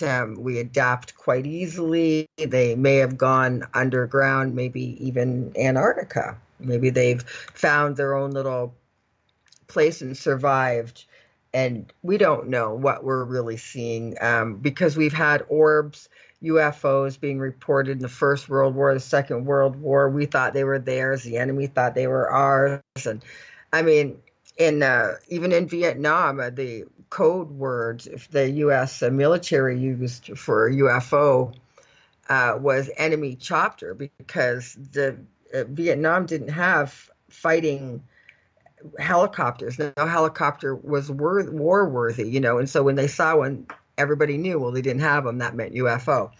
I mean, it's been around forever. It's in all of our ancient history, Sumerian, Mesopotamian, the Christian biblical texts, all indicate otherworldly beings. Yeah, I don't think anybody knows to this day. A lot of people have said they do, but I don't think anybody can fully describe what a Nephilim is. But I know it's not human. Right? No, the Nephilim were the offspring. So the sons of the gods, right, found the daughters of man fair. And so they mated. It created this giant race of Nephilim they had 6 digits. Many of them had red hair. Many of them had blue eyes, green eyes. Yeah. But we talk about giants. Didn't David slew a giant, Goliath? Right. Yeah. Yeah. And absolutely. So there's lots of text outside of Christianity that have their giants. Yeah. I get what you're saying, though, because like I've looked at a lot of UFO footage and stuff, and I'm thinking, okay, well, that could be a satellite or whatever, because it could be. But then, like, for example, Tim Doyle has some UFO footage, like real footage of this. I don't know what the hell this thing is, but it kind of looks like an orb, but almost looks like something's breaking through the sound barrier. And then he caught this thing with photos, like, you know, how he's got a really nice camera, so it takes rapid pictures, right?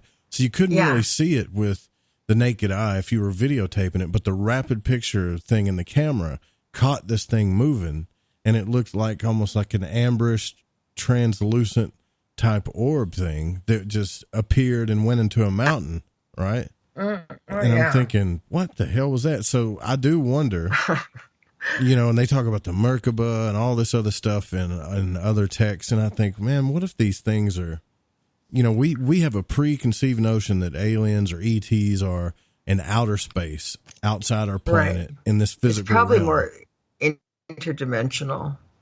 It's got to be. I think there might be a lot of that, but have you ever been to the A.C.H.E ranch? No, I'd love to go, though. I would love to go. Well, I have been to the A.C.H.E ranch, and one night, me and two other women went out into the Stargate.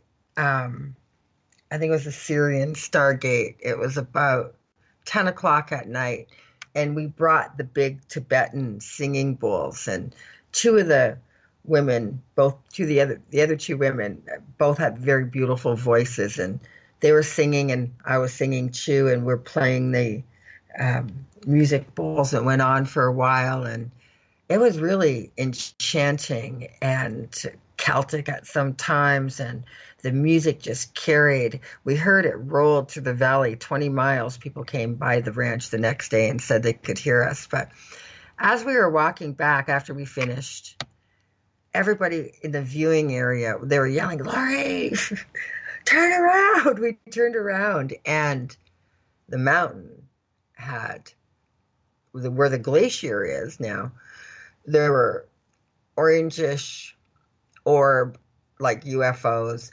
from one end of it all the way to the other, blinking.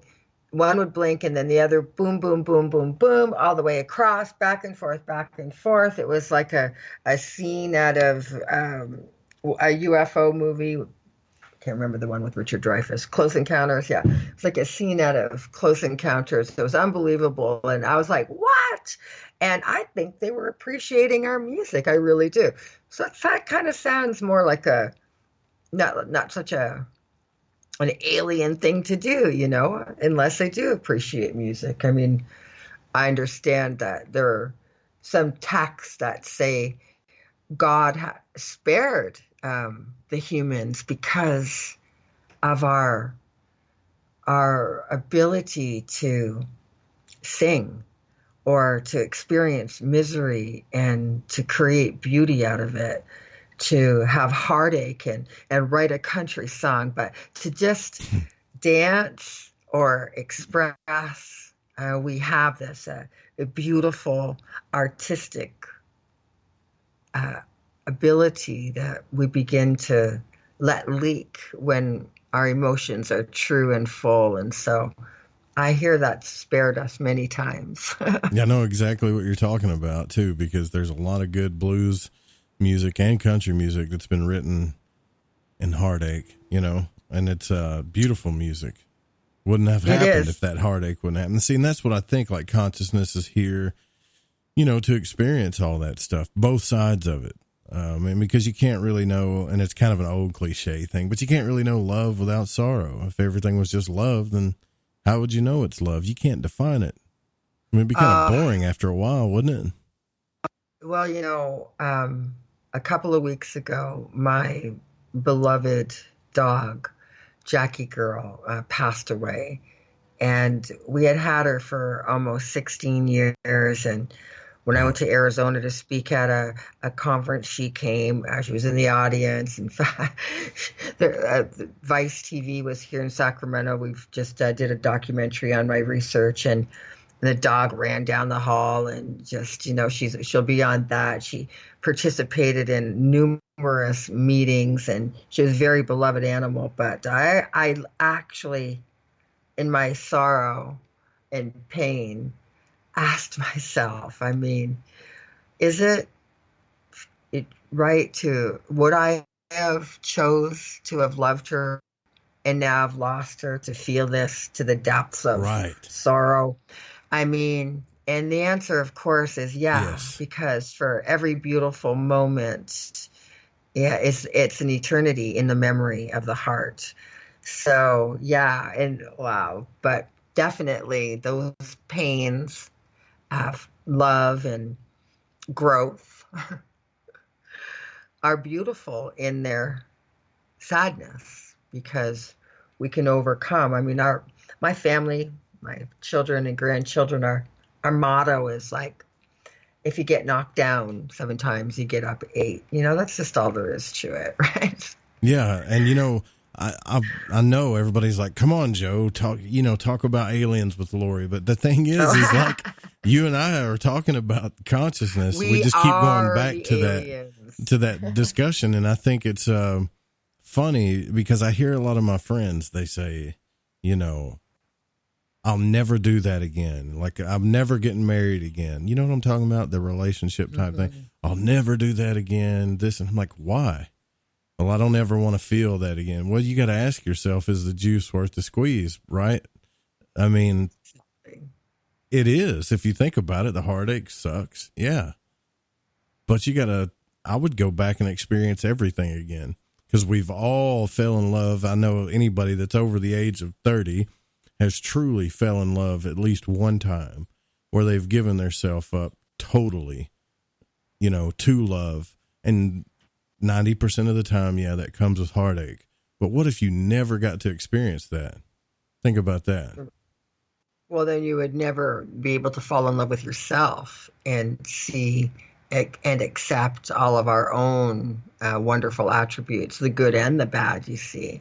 Yeah, it's a tough world, and everything brings us back. Well, all roads do lead to consciousness, whether it's extraterrestrials or behavioral modification, right? Everything has to do with consciousness.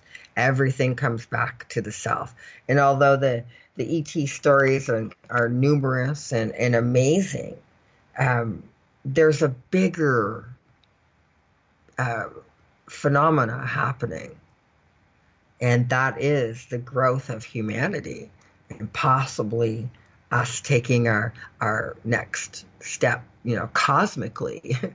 and that's sort of where we're at. And when you say, you hear about the Merkaba, Merkaba, that's been talked about for thousands of years. In fact, it was the Jewish Africans, the true ascetic Jews come from Africa, and they would write about the Merkaba, and the translation means time, space, machine. And they feel that buried deep inside every single person. It's a little diamond of light, and it's our Merkaba, our time, space machine for us to travel, or our consciousness sort of interfacing with some type of beautiful surrounded light. I'm sure you've seen many images of Merkabas. Oh, yeah. But quite interesting. So, I did a lot of research into the Merkaba as I was researching orbs. The difference between an orb and a UFO. What makes us see just the one light, and where a craft we might see more dimension, more saucer shape or triangular shape or cylinder shape, however it might be. Well, the funny thing about it is, and we've got to take a break, and I know we're moving into the last part of the show here, but the funny thing about it is the Merkaba, if you look at it geometrically, is perfectly fit, especially if you put it in a cylinder, for like a human spaceship, like a perfect spaceship for a body. And the more I read this stuff, it's like, man, maybe these people are going, I mean, I hear what you're saying, because I've been thinking this too. Maybe they're traveling, they've built this, or they've learned how to channel or build their Merkaba, or whatever you want to call it, and they're traveling the stars instead of being stuck on planets like we are. Well, when you're out of your body, maybe you look like a Merkaba to others if you're traveling in space, or we don't know. I definitely what we look like to others. Right. I definitely will. I got to ask some questions about that. We're moving into the last part of the show here, guys. We're with Laurie McDonald, and it's been so cool that I think I've skipped 3 breaks, actually. That's how good this guy. It's okay though. I can do that. But yeah, we'll be right back with Laurie. You guys don't go anywhere. If you got any questions, remember you can always call the call-in line. I keep forgetting to talk about it. 1-800-588-0335. You can text in the show. You can also contact the show at contact@lightingthevoid.com via email. We'll be right back, guys, with Laurie McDonald.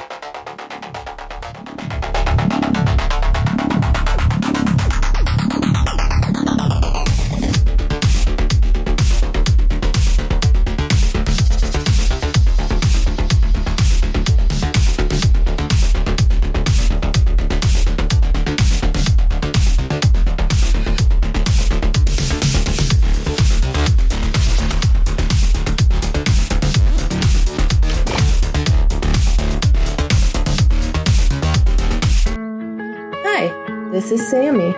Join us in the Deep South as we're lighting the void with Joe Roop on the Fringe FM.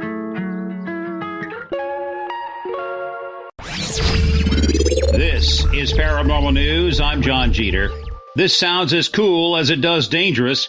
Scientists have come up with a revolutionary plan to shoot ultra-hot lasers from space into the clouds. It's part of a plan to take satellite laser communication to the next level. There's a major shift from radio to optical laser systems underway, which has several technological advances, but optical lasers cannot pass through clouds. Researchers at the University de Genève, Switzerland, suggest using lasers capable of piercing clouds with light beams at 2,700 degrees Fahrenheit, which will create holes a few centimeters wide from shock waves in the cloud's water vapor. That would allow the satellite signal to pass through. Sounds really safe, right? Yeah. Still think it's impossible for one brain to communicate with another? We'll do you one better than that. Neuroscientists have successfully hooked up 3 brains to each other. That's 3 brains. They're able to share thoughts and play games through a system known as BrainNet. If brains can understand each other's signals, then imagine what we can do with those signals. It sounds like science fiction, but reality is closer than we think. Researchers from the University of Washington and Carnegie Mellon University say it's possible through EEGs, which record the brain's electrical impulses and transcranial magnetic stimulation, where neurons are stimulated using magnetic fields. BrainNet could eventually be used on a larger scale and teach us more about how the human brain functions at a deeper level. They write, "To our knowledge, it's the first multi-person, non-invasive direct brain-to-brain interface for collaborative problem solving." Well, that all sounds nice and rosy, but we know one day it'll be used for nefarious purposes, man. Connect with the news at ParanormalRadio.com. I'm John Jeter, Paranormal News. Live for 3 hours every Saturday night. It's a show that engages the mind, makes you think, and maybe even challenge what you think you know. Hi, I'm Jeremy Scott of Into the Paranormal, where we talk about topics that are anything but mainstream, somewhere between abnormal and paranormal. Bring an open mind and join us for Into the Paranormal, live Saturdays at 6 p.m. Pacific, 9 p.m. Eastern on the Fringe FM. From birth, we have been conditioned to conform to what is normal, conditioned to adhere to authority, and conditioned to repeat what has been told to us as truth. I'm Ryan Gable, and here at the Secret Teachings Radio, I've interviewed hundreds of great guests and done extensive unique research into subjects that span from the paranormal and the occult to health, philosophy, and history. I personally have no affiliations or agenda, except to use objective critical thinking in my analysis of every subject discussed, to empower myself with information and hopefully allow you to do the same. If you want to join me, tune into the Secret Teachings radio broadcast, airing live Monday through Friday from midnight to 3 a.m. U.S. Pacific Standard Time on the Fringe FM. For more information, you can visit our website at www.thesecretteachings.info or email me at rdgable@yahoo.com. Reclaim your active lifestyle with Angioprim. Angioprim is the original liquid oral chelation supplement. Chelation helps remove toxins, heavy metals, and cholesterol in your veins and arteries that can cause blockages. Scientific research proves the active ingredient in Angioprim has superior oral chelation action that helps promote cardiovascular health. Find out more. Go to angioprim.com. Talk to a trained consultant by calling Angioprim toll-free 877-882-7221. So, you love talk radio? Then you'll love TalkStreamLive.com. TalkStream Live is always on, 24/7, with the best streaming talk shows. Find your favorite talkers and discover some new ones. It's free, readily available online or on mobile with any smartphone or tablet. Finding your favorite talk shows all in one place has gotten a whole lot easier. Just go to TalkStreamLive.com. Be sure to download the free apps from Google Play or the iTunes App Store. Hey, it's Grace. Can we talk about something serious for a minute? Your age. Getting old has its perks. But remember, being a few years younger, you know, your hair was thicker, you didn't have so many wrinkles, that extra weight wasn't haunting you, and you just felt better. Well, we can't turn back the clocks and go back 10 or 15 years, but you can start feeling and looking 10 or 15 years younger with Nature's Youth RSF. It's a doctor-formulated daily supplement that helps your body maintain its peak performance and fight the aging process. Imagine sleeping better, looking better, and feeling better. See how Nature's Youth RSF has helped thousands of people just like you at nature'syouth.com. nature'syouth.com. Imagine how it will feel when your family and friends are asking you what you did to look so good. Your secret will be Nature's Youth RSF. It's time to start looking better and feeling better. Learn more and order your Nature's Youth RSF at nature'syouth.com. That's nature'syouth.com. That's nature'syouth.com.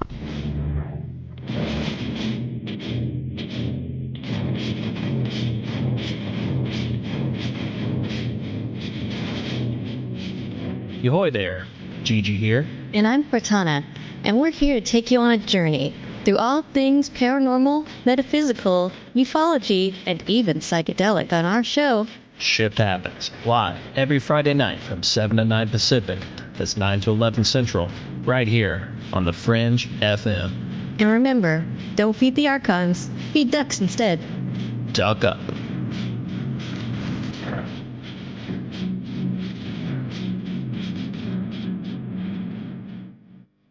Want to know what's on the Fringe FM? Check out our schedule at thefringe.fm.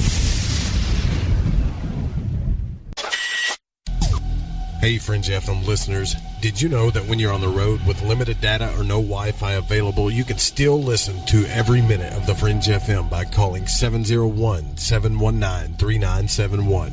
No smartphone app or internet needed. Saves your data plan and no extra cost if you have unlimited minutes.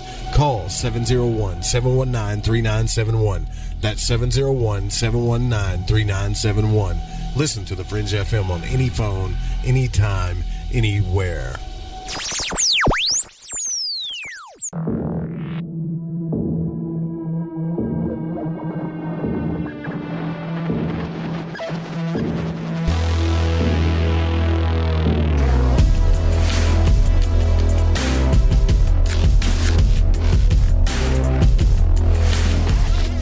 Welcome back to Lighting the Void. I'm your host, Joe Root. Don't forget that this show is here Monday through Thursday nights. We're here at 9 p.m. Actually, Monday nights we start at 10, but Tuesday, Wednesday, and Thursday nights we start at 9 p.m. Pacific, and you can catch the show every week. Also, there's tons of live programming on. Just like after the show, we're going to have the Secret Teachings if you're listening live. And then next week, we're going to be leading up to the Halloween special. So if you're not doing anything on Halloween, if you're like me and you're not going to be out trick-or-treating, make sure you tune in to the Fringe FM because we got some really special stuff planned out for you for Halloween. But tonight we're here with Laurie McDonald, and we have talked about all kinds of things. We've talked about consciousness, the subconscious, regressions, some of the journeys that Laurie's taken, some of the journeys that her clients have taken, and it's been a real awesome discussion with you. And I think I wanted to touch, before we go down the road of the ET, I wanted to touch on the superconscious to make sure that I've got maybe a good understanding, Laurie, of what that is. Well, I think the superconscious mind is where our spirituality lives. I think that that's the part of us that has those out-of-body experiences. That's the part that interprets it and lets that information trickle down into the subconscious mind. And is it a place where we're all connected, kind of? Well, yeah. I mean, it produces gamma rays and waves, excuse me, and it really does light up the brain in the spirituality zone. And are we all connected? I mean, essentially everything is interwoven through lots of different ways, but each one of us within our own mind has all the levels of the brain, and when we tap into them and begin to learn the functions, and you can increase your spiritual experiences and have a deeper understanding on how to control your own emotional energy. I got you. So I've always kind of thought it might relate to, the Holy Trinity, where you hear Father, Son, Holy Spirit, then you get, conscious, subconscious, and superconscious. It's in a way it related. is like that. Yeah. Yes. So how do we break out of that? Because I think we need to learn, like I got this book, and I don't know if you're familiar with Sue Walker at all, but she wrote a book called Inviting E.T., and I was like, okay, somebody actually wrote a book about how to talk to an alien, and she calls them the Pontee. Now, it takes, to me, a lot of guts to write a book about that, right? And say, here's a book on how to have a contact with an alien. And so I'm going to do this, but I want to make sure that, number one, and I'm going to ask you, is it safe? And number two, what do I got to do to make sure that I don't keep myself from having this experience? Well, yeah, no, I don't know if it's safe. I know it's illegal. Really? To contact aliens. Yeah. It's in the United States, there's a law that says it's illegal for you to communicate or contact extraterrestrials. Really? Just saying. Okay. Uh-huh. Well, maybe I'll stop talking about it then. I'll do it on my own. No, certainly don't. No, I believe you're allowed to talk about it. Okay, but I didn't know that. Yeah. So you got to be very careful, okay?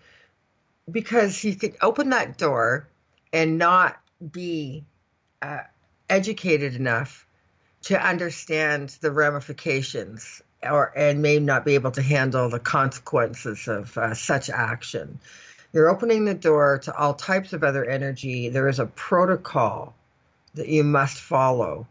I've written quite a bit on I'm basically psychologically profiling the different extraterrestrial races, so that if you do accidentally find yourself face to face, eye to eye with an ET, you'll have a little bit of information to ground your energy so that you'll know how to behave. You have to understand that, say, the mantis beings, they have a way of looking into you that just makes you feel completely helpless and empty. And they just read everything about you, this life, your past life. They know everything. It's very disconcerting.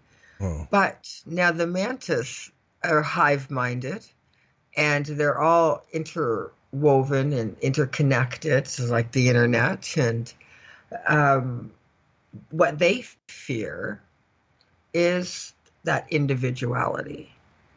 That feeling of being alone with your thoughts. They've never been alone with their thoughts. They would feel so unsupported, and they would flail. They would be weakened. And so similar attitude with the reptoids, those reptilians. Geez, talk about ego, right? So they're all over themselves. They're like high-level functioning narcissists, possible sociopaths, because it really is all about them. However, they're highly regimented, so they understand their position and they behave automatically to it. So if you find yourself face to face with a reptilian, then you take the superior command. I did have a reptilian experience, and I told him he had absolutely no right talking to me or anyone in my bloodline. And he stepped back. Who you step up, they'll step down. So that's the reptoids. You know, the grays, right? They're just like automated. You know, they're just like running on this automated hive-like mind. And when they come to a juncture where they don't know what to do, they actually don't know what to do. Not a lot of free thinking there either. You know, so all of them, you know, the others, there are many, but really some of my work, and I look for lists of commonalities, behavior to indicate possible abduction, and then the race involved, how the race acted. I work with the sketch artist. She'll sit in on session and she will sketch the E.T. I mean, because we're looking at gathering the appropriate evidence. And this, in fact, now my subject is a witness. And we want to take the witness's account of what's happened and create physical description with some type of psychological profile that gives us a level playing field. I got you. Okay. So this thing is like, so we just got to know what we're dealing with here. Now, do these ETs, have they ever told you or a client or anybody you've worked with where they come from? Like where they originate from? Sure. Oh, yeah. Well, the grays, apparently there's 22.2 subspecies of grays. They go back to the Lyrian and the Orion star systems, where they, at one point in ancient star history, were at a war. There's a group of grays that are gone rogue, most likely the abductors, because why might they need certain genetics? Maybe they've been cut off from their source. So abduction, obviously bad, against universal human rights. But so that's the grays, and so they look right up there in the sky. You'll find Orion, and you'll know where you're looking. The Pleiadian star system, not too far from that, been called Seven Sisters, looks somewhat like a champagne. It's actually 9 stars. And the Pleiadians, who look very much like the Noetics, are tall, blue-eyed, every shade of light brown, blonde hair, beautiful people, very symmetrical. That's what beauty is. And they have a different type of agenda, and they don't seem as technically advanced, at least based on witnesses. But then there's the plasma-like beings. Like I said, that they craft. They don't have a craft. They just sort of appear. I don't know where from, but been told everything from Syrian to Arcturian, all of the different places in the universe. But scientifically speaking, and it's good to have a good dose of that when we're talking about this. For every star you see, there are 3 or 4 stars that are outside your line of vision. That's what we call the red dwarf star systems. They actually have a longer wave than our eyes capable of picking up. They're most likely where the extraterrestrials live. Right there. Right out of vision. I know for a fact that I know some stars are out of our vision, because when John came over here and I put those, I've looked at the night sky in Arkansas quite a few times. But when I put those night vision goggles on, man, I could see everything. Like I saw clusters I've never seen before, ever. So. Aren't they the best thing? Yeah, I was like, I need to get a pair of these as soon as possible, but they're not cheap. Well, the prices are going down, I believe. But yeah, there are good things seen. They're going to show you stars. Now, you can't see those stars because of how far away they are and because of other things. But a red dwarf or M class star, oh yes, it's different type of star. We can't see it because of the frequency that it vibrates in. It's out of our frequency. That is most likely where the extraterrestrials are living, and they just now have learned how to possibly adjust their frequency. And that seems more scientific to me, and certainly more plausible than some of the other things. Now, I've heard a lot of people describe lots of different types of aliens. I worked with a lot of women who shared common experiences, dozens of them, who all felt that they were brought onto a craft. The craft felt circular in a way because when they were in the hallway, it always seemed to be rounded. They were brought into rooms and they were asked or had babies placed in their arms, and they were just to nurture them. I mean, I believe that some of the hybrid children have a difficult time flailing without, the mother. And let me just tell you about what that might be like for a second. Imagine, if you will, that at an earlier time in your life, you believe that you were abducted by an extraterrestrial race who took genetics from your body and created a hybrid. Well, as you learn more information about these experiences, comes to be real for you, you've accepted the facts. Many women want their baby back. They wonder, is that child out there yearning, searching for that human part? Is it sensing the mother? Is it missing it? And I believe that we need nurturing and nourishment to grow. And so they wonder about these children and whose are they? And whose children are they? And I've worked with lots of kids who have been taken, and they draw pictures of UFOs. They have no prior knowledge. They talk about the E.T.s. They share many commonalities too. One of the things they say that really, really bothers me is they'll say that the E.T.s told them that they're their real family. This really bothers me because it creates that sliver of mistrust in your own family, and they have no right to come between a child and their parents. They're kind of the one and most valuable resource on our planet actually is our children.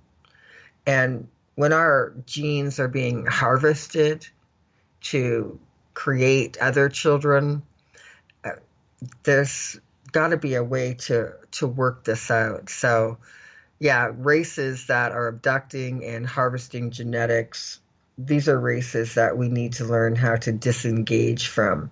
However, there's possible treaties made with them by the United States government, which allowed them X amount of people, I believe it was 250,000, that they could experiment on. And of course, they far superseded that, even though many of those people that were abducted initially were in the military or had some type of military tie.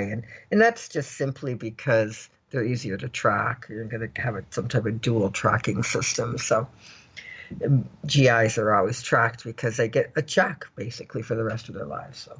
So you think the government's actually working with the ETs still to this day? Since with some of them. Well, we have big companies like Lockheed Martin and that do apparent reverse engineering or anti-gravitics, or trying to figure out scalar waves so that they can see how these ships fly. And in their own documents, they refer to things as either a UFO or an AVC.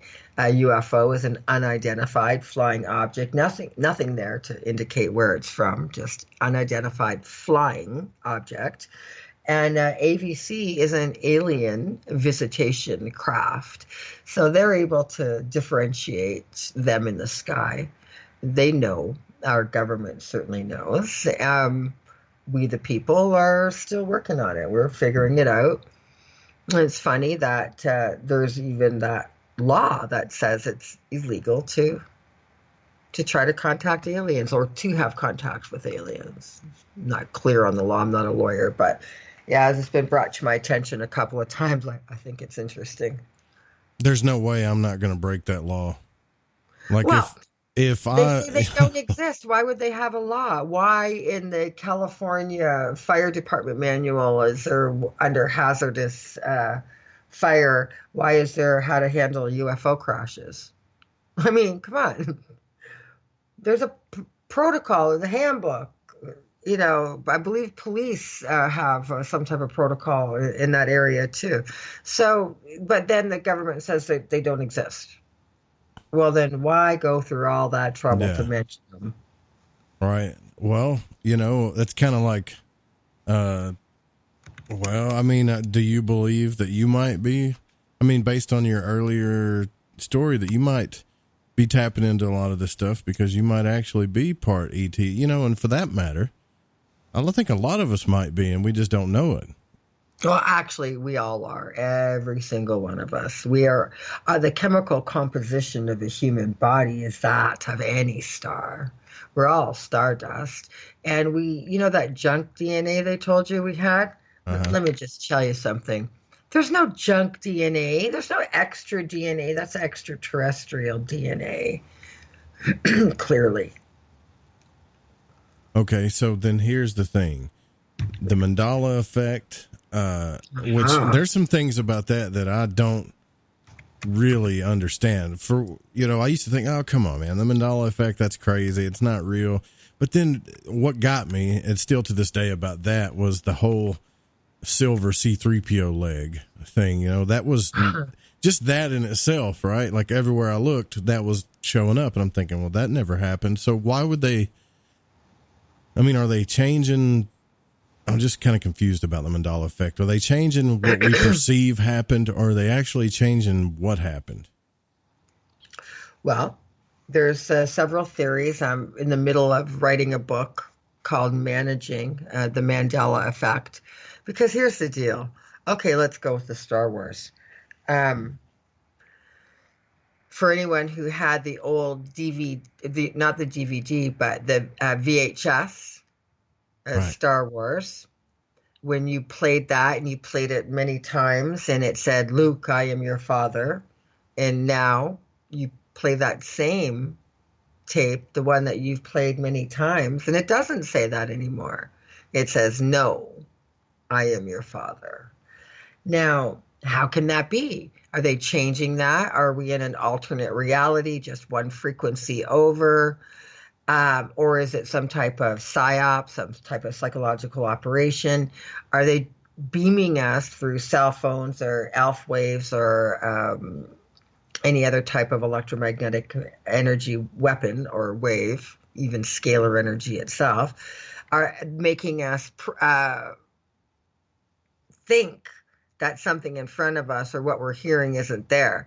You know, they do these psychological tests. You know, remember the blue, black dress, or was it gold and white? Then, did you know about the dress test? No, I haven't. I'm not familiar with that one. Really, you're going to definitely want to check into this. Basically, the second you're done with me. Google the famous blue and black or white and gold dress. Everybody's looking at the same dress. Half the people are seeing one color, half the people are seeing another color. Then most recently, write down these two words, Laurel. Oh, yeah, I remember that one. Yanny. Okay, some people hearing Laurel, some people hearing Yanny. Why are they doing this? These are psyops, okay? These are psychological operations determining what frequency on what type of people are going to be able to perceive something. They're going to get to a point where through virtual reality or holographic technology, they are being able to trick us. So we don't know what's before our very eyes. And so we really, this is why the whole ET phenomena for me comes back to personal empowerment, is we have to know ourselves, know our truth, trust ourselves, trust our memory. Look at here's the big difference between somebody making a mistake about what they misremembered or the Mandela effect. First off, you can't misremember something you never knew because there's no existing memory. So that's just nonsense. It's nonsensical ridiculousness. So that's ridiculous. But how can we then go on to the dark web? Me personally have gone into the United States Patent Office and searched particular products. For one, Febreze, the air freshening product, used to be spelled Febreeze. Wait, and that now, changed too? That changed too. There's only one E. It's Febreze. But after hundreds of pages of documents, following like chemical breakdowns of what's in that stuff, I found the word Febreze with 2 E's. So there we have that. So Wikipedia, Google, perhaps other sources may be manipulating. So could that be artificial intelligence? Well, let me tell you, as weird as this sounds, artificial intelligence is something we're really going to have to be prepared for, learn to understand, and become self-educated in that area. Because when we have companies that have been around since the 1950s, like CERN, who are creating these hadron colliders, possibly tampering with space and time, that's possible. But what they are doing factually is they're using a D-wave quantum computer. And if you want to Google and check out quantum computers, they're nothing at all like any computer you've ever known. Quantum doesn't just mean their speed. They actually pull information from another dimension. Their makers will tell you that they pull information from another dimension because we know there are parallel dimensions. So if we have a CERN here that has a quantum D-wave computer, then we have to assume that the dimension to the left or right of us, if you want to make it simplistic, has that same computer, and those computers are talking to each other. Those computers now have formed their own language, their own code, and can create these changes somehow, even changing people. But people aren't supposed to have both memories. And many people say, oh, it's always been that way. And maybe for them it has been, but there are people who will remember that the half silver leg thing wasn't in the first few movies, that it was always, Luke, I am your father. Every little boy ran around with his hands over his mouth saying that in the Bible, it said that the lion shall lay with the lamb. Mm-hmm. That's gone. It's not in there anywhere. And because it says now the lion will lay with the wolf. Elvis even sang a song about it, but hey, it's not in the Bible anymore. Not in my Bible, where I remember reading the King it. James version? Yes, that's right. It's not in there anymore. What?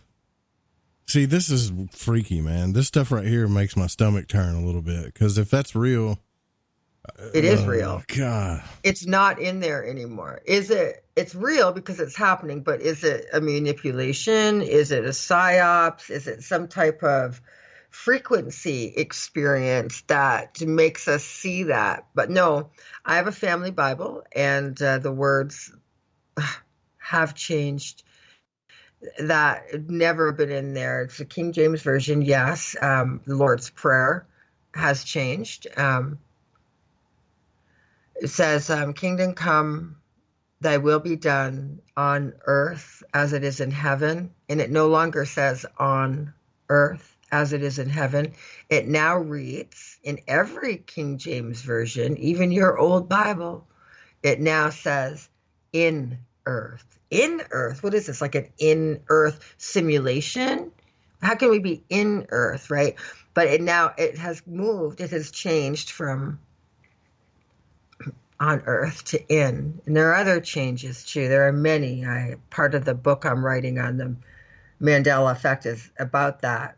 I was in Geneva, Switzerland this summer, and wanting to go to CERN, requested a private tour, but I became, like, on the day of, deathly sick. Like, I was stricken with an earache, and you wouldn't believe, and literally was curled up in a fetal position for hours in unbearable pain, and missed that whole point. And I think somebody was stopping me from going there. There seems to be some insidious things happening, and they're rubbing it in our face. You can pull up their videos there. When they opened the new facility, their opening ceremonies, which were on the BBC and other big stations, are blatantly satanic.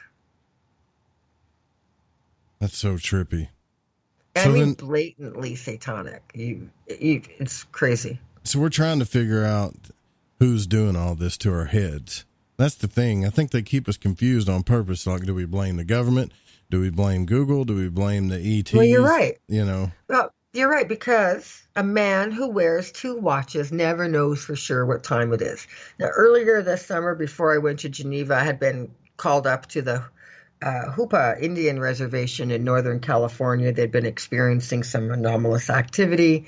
We went to check out some orbs that had been seen up on the res, as well as some of the tribes people had actually seen a whole other tribe of, like, little naked people on their land. So anyway, I was up there and I was talking to an Indian, and he said it was okay to call him that. In fact, he insisted. And he said that when the white man came to the reservation, they taught him a word that they didn't have a word like that in their language, or any word like that at all. And I said, really? He goes, yeah, it really changed us. I said, what was the word? He said, maybe. Because prior to that, they knew you did this or you did that. You went here to catch fish. You did this. There was no maybe. Yeah. And maybe creates uncertainty. Uncertainty knocks on your door of confidence, and things change inside how that person acts and interacts in the world. I'll just grab the Bible that my dad gave me when I was 6 years old. So I've had this thing since I was 6. And Isaiah 11:6 says, the wolf also shall dwell with the lamb, and the leopard shall lie down with the kid, and the calf and the young lion and the fatling together, and the little child shall lead them. I remember being in, like, old Baptist church, and they used to quote that, the lion shall lay with the lamb. Oh, yeah, they did. I went to Baptist church too. But Seriously. It says wolf right here. I know. And I'm sorry. That sucks, because it's so confusing, right? Oh, yeah. I mean, there's just multiple changes in all areas, people's names. One lady said her social security number changed. So some of the Mandela effects does look like glitches. I mean, like, the only way you would know if we were in a simulated reality is if we kind of saw some type of glitch, like people saying pixelated skies, or all sorts of things like that. Sorry, my daughter's dog is getting weird in the room here. Well, anyway, saying in the chat room, the scriptures never change. Well, first of all, that's the scriptures have always changed from the time they were originated. They've done nothing but change. There's People have changed the words. Canons that haven't even been placed, and most of that was the Gnostic teaching, where the women were teachers, but some men were threatened by that, and that's when they started putting these laws. Women couldn't talk or speak in church or teach. Yeah, no, they've changed a lot, but the changes that we're talking about are not translation. these are words now that have great meaning. A wolf and a lamb is two entirely different things there. The lamb is innocence, and the wolf has always been a bearer of bad news. So, I mean, and the big one, of course, was the Berenstain Bears. Which, yeah, I remember that. Yeah, it never has been. They're Berenstain with a Stain on the end. And yeah, no, I distinctly remember it being Berenstain. In fact, the question I had in reading it to my children when they were little was, is it Berenstain or Berenstein? It's certainly Stain. I would have never have had that question. So there's somewhere in the Bible too, I remember reading where it said, one day things will change. You have to know this. Know your truth. Know yourself. You can't rely on that for unnatural forces can make a change. So we'll have to know the truth. Part of that truth is knowing who and what you are. And that's huge. The Mandela effect can shake your belief system and shake you to the core. And I don't know exactly what's causing it. I don't know if 2 dimensions have sort of bumped and there's been a slight bleed through that's overlapped some of our information. There are many theories. It does look to me like a possible artificial intelligence. But like then the more AI is messing with everything, maybe? That's weird. Yeah. And the more I learn about that, though, artificial intelligence, it leads us down the road to simulated realities, which is really difficult. But when we have the world's leading physicists telling us that our universe is made up of ones and zeros, that right. It's computer code. It's computer code. So what? Why would we read the universe in computer code? Yeah, so that I don't know a lot about that, I'll be honest. Well, it's they just found one of those things. Yeah, they found what's called information is sent in bits, and bits are just like ones and zeros, usually in 8, like bits of 8, 1100, whatever, it comes in 8. And they found code that's on the outside of the bits, which is their error correcting code. So they're there to fix errors. And they found that code in the nature of reality. Right, absolutely. That's why I said some of those orbs, that's probably those self-correcting codes. Yeah, that are just flying in here to fix something. Flying in to fix something, yeah. I've That's crazy. Can't help it. Hey, listen, it's a crazy world that we're living in right now, and it does get complicated and convoluted with the multiple amount of conspiracy theories there are. However, it's only conspiracy until it's proven. Well, I remember, when I was younger, my father used to take me to all these churches, and he got thrown out with his son, me there. He got thrown out of churches for asking questions. And every time we would tell another church that happened, you know what they would say? Well, come to our church. We don't do that. Right. And sure enough, he would stand up and ask a question, and we'd get thrown out of that one. My dad was called a black sheep, and all he was doing was asking questions that didn't line up.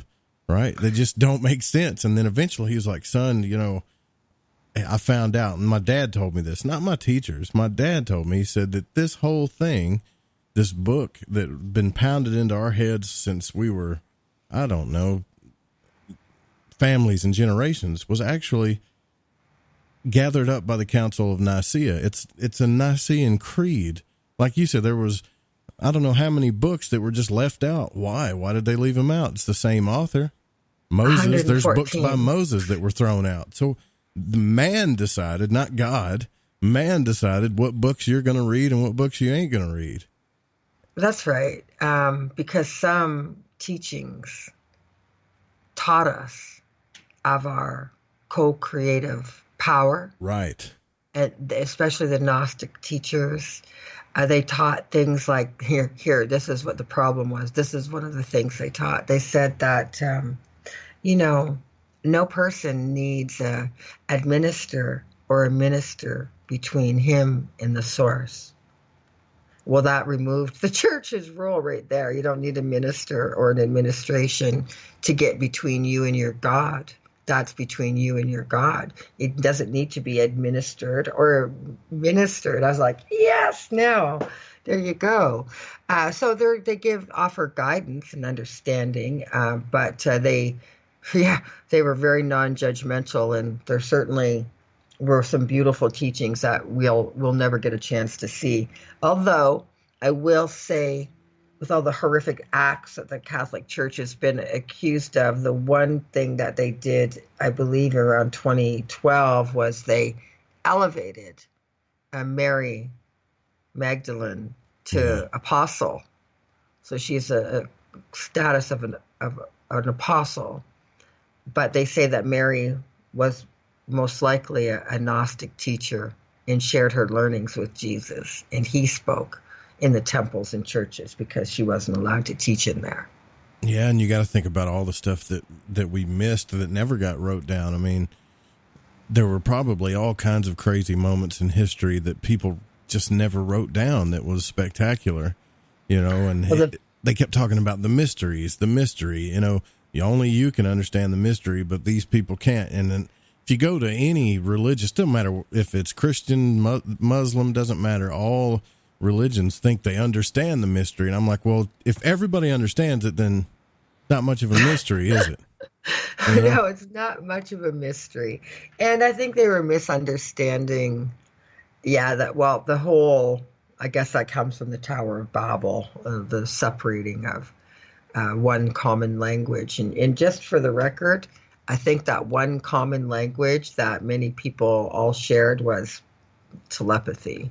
Yeah. And that they did some type of calcification of the pineal gland that stopped that particular type of transmission among people because, we were clans and then kingdoms and then eventually countries. But during that clan and kingdom stage, there were multiple languages. I mean, unbelievable. I mean, multiple people. And coming from all different parts of the world, they could come together and all understood each other. I mean, how is that possible? Right. And from the beginning of those stories, we were told that we were getting too close to the mysteries. Anytime a human was taught or learned the mystery or came close to God or understanding what this was all about, got, in every sense of the word, cast away from it or cast down or trapped, and I'm thinking, how awful is that, keep something from knowing its own nature and its own existence. Well, I mean, they put in a bunch of stuff that was very fear-based, like, you don't have any questions, don't question your God and the only God. But that doesn't make sense because in Genesis it said the sons of the gods, that was with an S, that's plural. That means more than one. Come on, man. I mean, I actually used to get in trouble for that too because I was always into words and I knew a plural word. And when they're saying there was one God, one God, how could he be a jealous God? Right. Like a Hitler type God. Yeah, that's like bad. And then they're going to scorch us if we screw up. Like, what? That's such bad parenting. I can't even believe it. But it's funny though, right? Like and the thing about it is we all know that down deep inside of us, we know that, right? And then this person named Jesus or Yeshua or whatever, Christ, comes along and kind of not really negates, but halfway fulfills, but starts teaching this whole other thing, and they're like, well, they just accepted it. Well, most of us accepted it, but they really didn't back then. So if you look in any religions like Buddhism, there's always this one person that comes along and nobody can accept what they're teaching. Then they kill them or the person dies, and then they make a image out of that person. Yeah, they become a martyr, and then the people love them. And then their message gets spread tenfold. But they always got to kill them first. Weird. Yeah, they do. People fear change, but again, I think it's people in positions of power. They don't like to share that or let go of it. And if anybody's going to come and make change, then they're going to, they're willing to kill for it. So that's a sad truth. It is sad, but if you think about, like you're talking, the Mandela effect, how confusing it is, right? What if these ET gods or whatever they are, what if they're actually doing this stuff on purpose? Not to make us confused, but just to shake things up enough to where we actually start questioning things instead of being trapped in our beliefs. Just doing these little, just weird tricks to our perceptions. Well, I mean, it's exactly what all of this phenomena does. It makes you question your reality. And when your reality begins to change before your eyes, where you're accepting, non-human entities, or you're seeing a change that, listen, you can't explain, it's not the same. You don't know how it's possible, yet you see it. Yeah. This is your opportunity to begin to self-develop and tap into your own personal strength so that you can become calmer and more relaxed and begin to figure it out. It's what it's really all about. They're wake-up calls to a reality check. And that reality check leads to a consciousness expansion. And that will lead you to understanding the multidimensional self. And that makes me think that's what the Greys and the abductor races want. They don't ascend. They don't go through the same spiritual ascension process that we have. And I think that maybe they believe if they create a hybrid that they can piggyback our ascension process, get a soul into those Greys. 'Cause I don't believe they have one. Well, do you still, I know you're busy now, but do you still take on like one-on-one clients? Like if they say, I have this missing time, can they still come to you to this day to get help with that? Oh, yeah. I have a thriving practice in the Sutter Medical District here in Sacramento. I've been in the same office for a long time. For people that can't, make it to Sacramento, I do Skype sessions with people all over the world, and so they can be regressed right there in their safety of their own home. Well, I got this event that I've talked about on the show. I may have to hit you up about and do that. And I don't know if it was a dream or if it really happened, but yeah, I guess do you go to your website, which is is it True Hypnotherapy? True You Hypnotherapy. True You Hypnotherapy, that's right. Yeah, truehypnotherapy.com. That's my website, yeah. And you're heading over to China.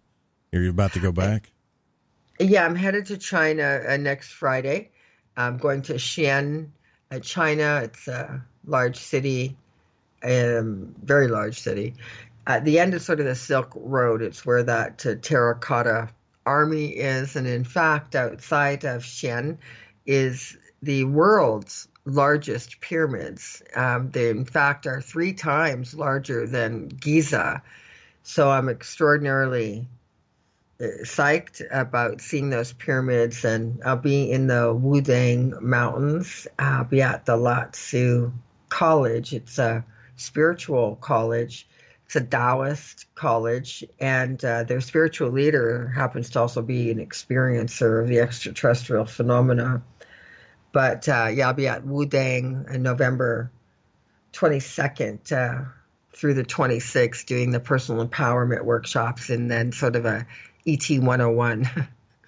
That's so cool. I tried to talk, I had Chuck Fay on the program and tried to ask him, like, hey, how is the UFO culture over there? Do they see UFOs? Do they have the same events?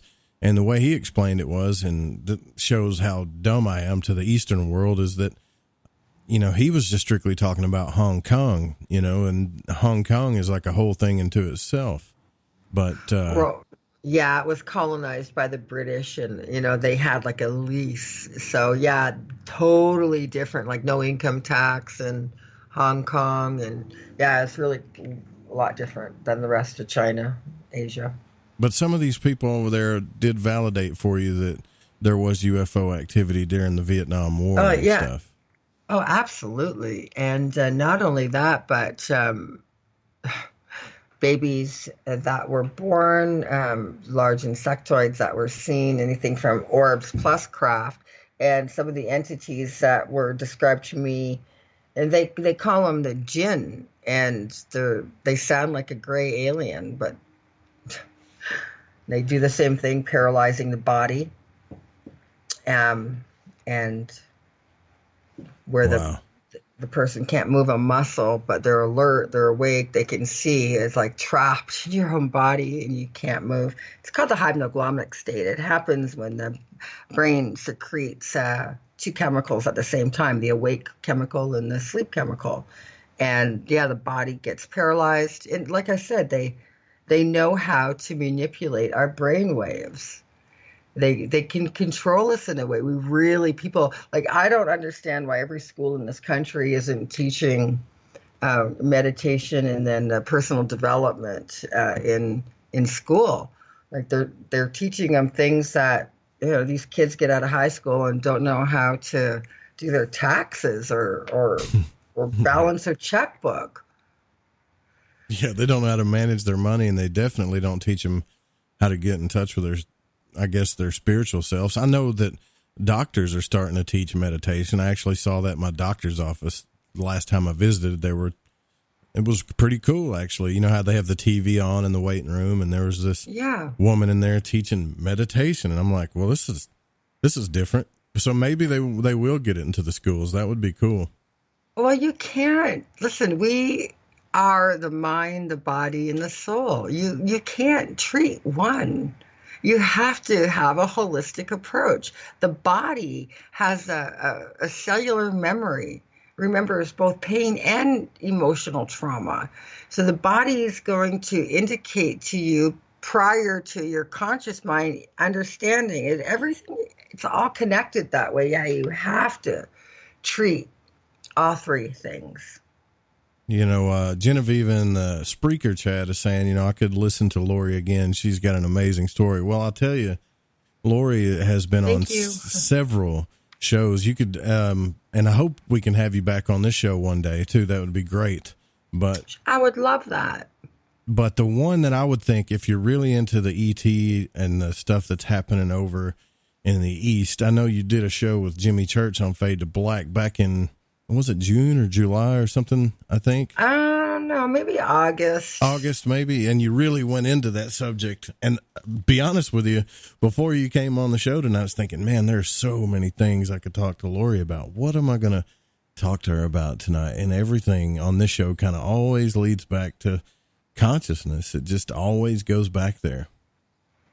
Right. Well, that's what everything is all about. It doesn't matter. It all has to do with consciousness. And I think the sooner that people realize that, it is one of the most misunderstood topics is consciousness. I mean, people don't understand their own consciousness, but it's one of the things that's going to help you realize that you're more than you think you are. Yeah, that's so true. And that's, I think once we all get to that point, we can all start getting some real answers. And I really appreciate you coming on the show, Laurie. It's been awesome having you here and talking to you about these subjects. Pleasure. If you guys want Thanks for having me. Absolutely. Yeah, it was my pleasure. And if you guys want to check out Laurie, you can go to the website as well. I have that stuff in the show notes. You can go. She's also on Twitter, and that's at Laurie's True You on Twitter. And I'll put that in the show notes as well. And you can find her on Facebook. What is it? Just Laurie McDonald on Facebook? It is. Okay, cool. You guys check that out and go listen to that episode I was telling you about too, because we didn't really get to talk too much about the ET thing, but that's some fascinating stuff. Laurie, thank you so much for coming on the show again. I had a blast tonight. Me too. It was a lot of fun. Thanks again. You're welcome. All right, guys, we got to get out of here. We got like just a minute left. Don't forget, next week, Monday night, I'll be on at 10 after Deep Waters Radio. And then Tuesday, Wednesday, and Thursday, we're going to kind of lead up to the Halloween special. I've got some really cool guests coming back on the program. and you guys are really going to enjoy it. And the newsletter will come out this week, I promise you. And we'll see you guys next week. And I got to say this too. Don't forget that this show is produced by the Fringe FM and cannot be syndicated or rebroadcasted without written permission. You can download it, but don't rebroadcast it on your stream without written permission. And music was by Chronox, Guitar Man by Bundy, and other music was by Space Station and Kevin MacLeod. We'll see you guys next week. Good night.